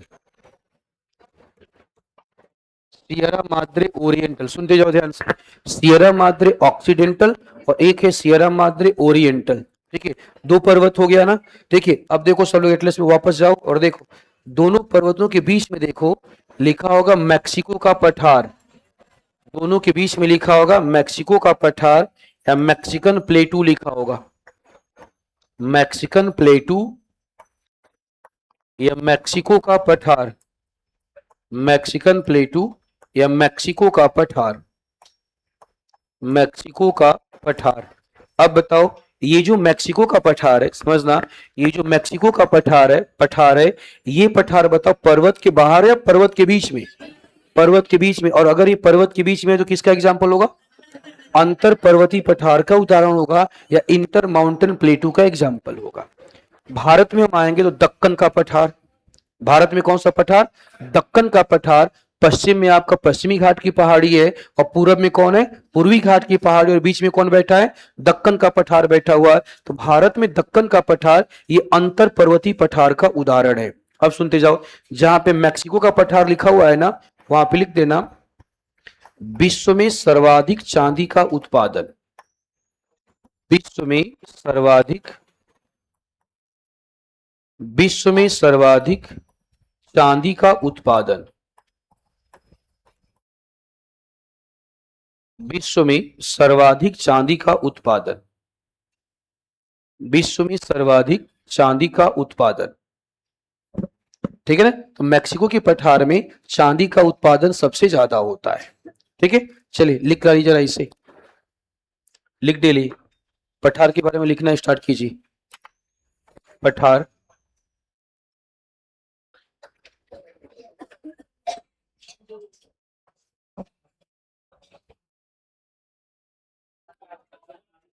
आप स्मार्ट सिटी में हैं। कहां पे हैं आप? स्मार्ट सिटी में हैं आप। और पटना को स्मार्ट सिटी कहा जाता है। ठीक है ना? अब स्मार्ट सिटी में है तो भाई विशेष फैसिलिटी तो दिया जाएगा ना आप लोगों को। यही विशेष फैसिलिटी है। ये सब विशेष फैसिलिटी है जो समय समय पे आपको एहसास कराता रहेगा कि पटना का जो मुसल्लापुर में आते यहाँ का रोड हो गया, लोग हो गए, कूड़ा करकट हो गया, आपको फील कराएगा कि इससे अच्छा तो हमारा गांव है, इससे अच्छी सड़कें हमारे गांव की सड़कें हैं। आवासन में ये फील कराता रहेगा। शहर स्मार्ट होने से नहीं होता है, शहर में रहने वाले लोगों को भी स्मार्ट बनना पड़ेगा। स्मार्ट शहर होने से काम नहीं चलेगा। ठीक है, स्मार्ट शहर में सामान्य लोग नहीं रहते हैं। कैसे लोग रहते हैं? स्मार्ट लोग रहते हैं। तो आप मुझे बताएं, आपके अकॉर्डिंग स्मार्टनेस का मतलब क्या होता है? आप लोगों के अकॉर्डिंग स्मार्टनेस का मतलब क्या होता है? स्मार्ट किसे कहा जाएगा? हम जानना चाहते हैं आपसे। सुंदर होता हो, मतलब जो साफ सुथरा सुंदर है वो स्मार्ट है, और जो बेचारा सांवला काला कुट्टा वो स्मार्ट नहीं है। हैं? अच्छा, गुण अच्छा हो तो कैसे हम पता चले करें गुण अच्छा हो उसका? क्योंकि हम आपके अंदर बैठे तो हैं नहीं। कई बार गांव में ऐसा सुना होगा आप लोगों ने, कोई लड़का देखने में बड़ा सीधा साधा होता है, अब बड़े बड़े कांड कर देता है। हाँ या ना? करता कि नहीं करता? गांव वाले बोलते हैं कि मुझे इसके ऊपर उम्मीद नहीं था, ये भी इतना बड़ा कांड कर देगा। तो गुण हम बता नहीं कर पाएंगे कि गुण कैसा है, वो अंदर बैठा है। कहां बैठा है? अंदर बैठा है। तो आपके अकॉर्डिंग स्मार्टनेस का मतलब क्या, हम जानना ही चाहते हैं। चलो बताओ। है डिसिप्लिन, तो उसको डिसिप्लिन कहेंगे, स्मार्टनेस थोड़ी कहेंगे। स्मार्टनेस क्या, हमेशा बड़ा बोलते हो, यू आर लुकिंग स्मार्ट, क्या है ये स्मार्ट? बताओ जरा। स्मार्टनेस का मतलब होता है, सुनो, स्मार्टनेस का मतलब होता है किसी भी काम को त्वरित रूप में जल्दी से तकनीकी का उपयोग करके बेहतर तरीके से कर देना, इसे कहते हैं स्मार्टनेस। स्मार्टनेस का संबंध आपका सकल सूरत से नहीं होता है। स्मार्टनेस का संबंध आपका कपड़ा उपड़ा पहनने से नहीं होता है। स्मार्टनेस का संबंध इन सब चीजों से नहीं होता है। स्मार्टनेस का मतलब होता है आप किसी भी काम को तकनीकी की सहायता से कितना इफेक्टिव तरीके से, प्रभावी तरीके से कम समय में कर पा रहे हो, इसे स्मार्टनेस कहा जाता है। क्या कहा जाता है इसे? स्मार्टनेस। तो कपड़ा उपड़ा से कोई मतलब, देखो ना जितना सब क्या कहते हैं, सांवले वाले सब ताली बजा रहे हैं। ठीक है, सुनो, अफ्रीका में एक जाति है, अफ्रीका में एक जनजाति है, समझो, अफ्रीका में एक जनजाति है, उस जनजाति का नाम है आपका बोदो या बोधी करके कुछ नाम है।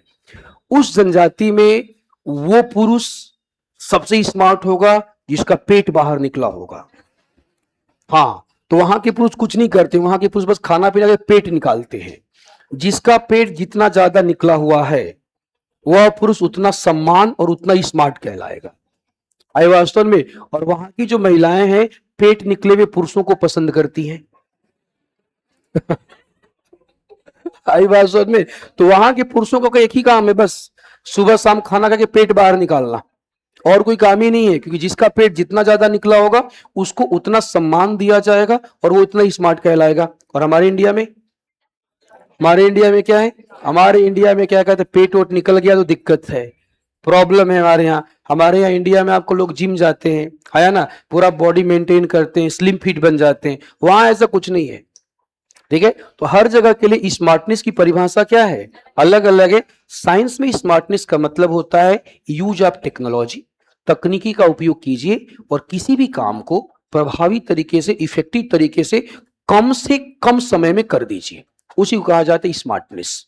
क्या कहा जाता है? स्मार्टनेस। ठीक है ना? लिख लीजिए जरा, तो लिखिए, हेडिंग में क्या डाला हुआ है? पठार। लिखो, प्रथम प्रकार की वह स्थलाकृति, अच्छा सॉरी सॉरी, द्वितीय प्रकार की वह स्थलाकृति, द्वितीय प्रकार की वह स्थलाकृति, वह स्थलाकृति, प्रकार की वह स्थलाकृति जिसकी औसत ऊंचाई 500 मीटर से अधिक, जिसकी औसत ऊंचाई 500 मीटर से अधिक, मीटर से अधिक, 500 मीटर से अधिक, तथा ऊपर का भाग, ऊपर का भाग सपाट होता है, ऊपर का भाग सपाट होता है, सपाट होता है, ऊपर का भाग सपाट होता है। अब लिखेंगे पठार के प्रकार, टाइप्स ऑफ प्लेटूज, या पठार के प्रकार, पठार के प्रकार। सबसे पहले लिखना है अंतर पर्वतीय पठार, ये लिखा हुआ है अंतर पर्वतीय पठार, अंतर पर्वतीय पठार, अंतर पर्वतीय पठार। लिखिए, वैसे पठार जो पर्वतों से घिरे होते हैं, वैसे पठार जो पर्वतों से घिरे होते हैं, पर्वतों से घिरे होते हैं, घिरे होते हैं, अर्थात पर्वतों के बीच उपस्थित होते हैं, पर्वतों के बीच उपस्थित होते हैं, पर्वतों के बीच उपस्थित होते हैं, उसे अंतर पर्वतीय पठार, उसे अंतर पर्वतीय पठार कहा जाता है, अंतर पर्वतीय पठार कहा जाता है, अंतर पर्वतीय पठार कहा जाता है। एग्जाम्पल, उदाहरण, तिब्बत का पठार, तिब्बत का पठार,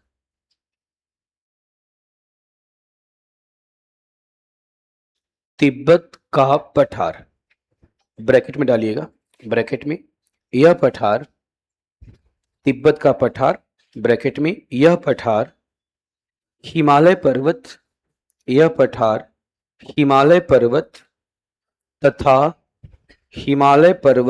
तथा कुलनुनसान, वहां लिखा हुआ है हिमालय पर्वत तथा कुलनुनसान के बीच उपस्थित है, हिमालय पर्वत तथा कुलनुनसान के बीच उपस्थित है, कुलनुनसान के बीच उपस्थित है, कुलनुनसान के बीच उपस्थित है। आगे लिखेंगे, अगला मैक्सिको में उपस्थित, अगला मैक्सिको में उपस्थित मैक्सिको का पठार, मैक्सिको में उपस्थित मैक्सिको का पठार, मैक्सिको में उपस्थित मैक्सिको का पठार, का पठार ब्रैकेट में डालेंगे, का पठार ब्रैकेट में यह पठार, यह पठार, यह पठार सियरा माद्रे, लिखा होगा यह पठार Sierra Madre Occidental, Sierra Madre Occidental तथा Sierra Madre Oriental, Sierra Madre Occidental तथा Sierra Madre Oriental, Sierra Madre Oriental के बीच उपस्थित है, सियरा माद्रे ऑक्सीडेंटल तथा सियरा माद्रे ओरिएंटल के बीच उपस्थित है, उपस्थित है, उपस्थित है। अगला एग्जाम्पल, भारत का दक्कन का पठार, भारत का दक्कन का पठार, भारत का दक्कन का पठार, ठीक है, दक्कन का पठार।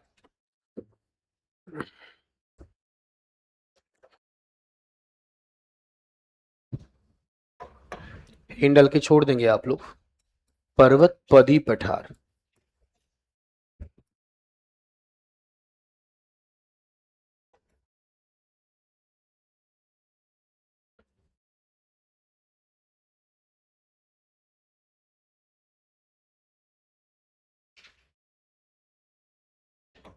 पिडमाउंट प्लेटू, पिडमाउंट प्लेटू या पर्वत पदी पठार, हम इसके बारे में अब डिस्कस करेंगे, ठीक ना, इसके बारे में डिस्कस हम कल करेंगे, ठीक है, इसके बारे में कल डिस्कस आपके साथ किया जाएगा, ठीक है। घर से पढ़ लीजिएगा, घर से पढ़ करके आइएगा कि पर्वत, देखो मैं बता देता हूँ क्या पढ़ के आना है, पर्वत पदी पठार क्या है, महाद्वीपी पठार क्या है, ज्वालामुखी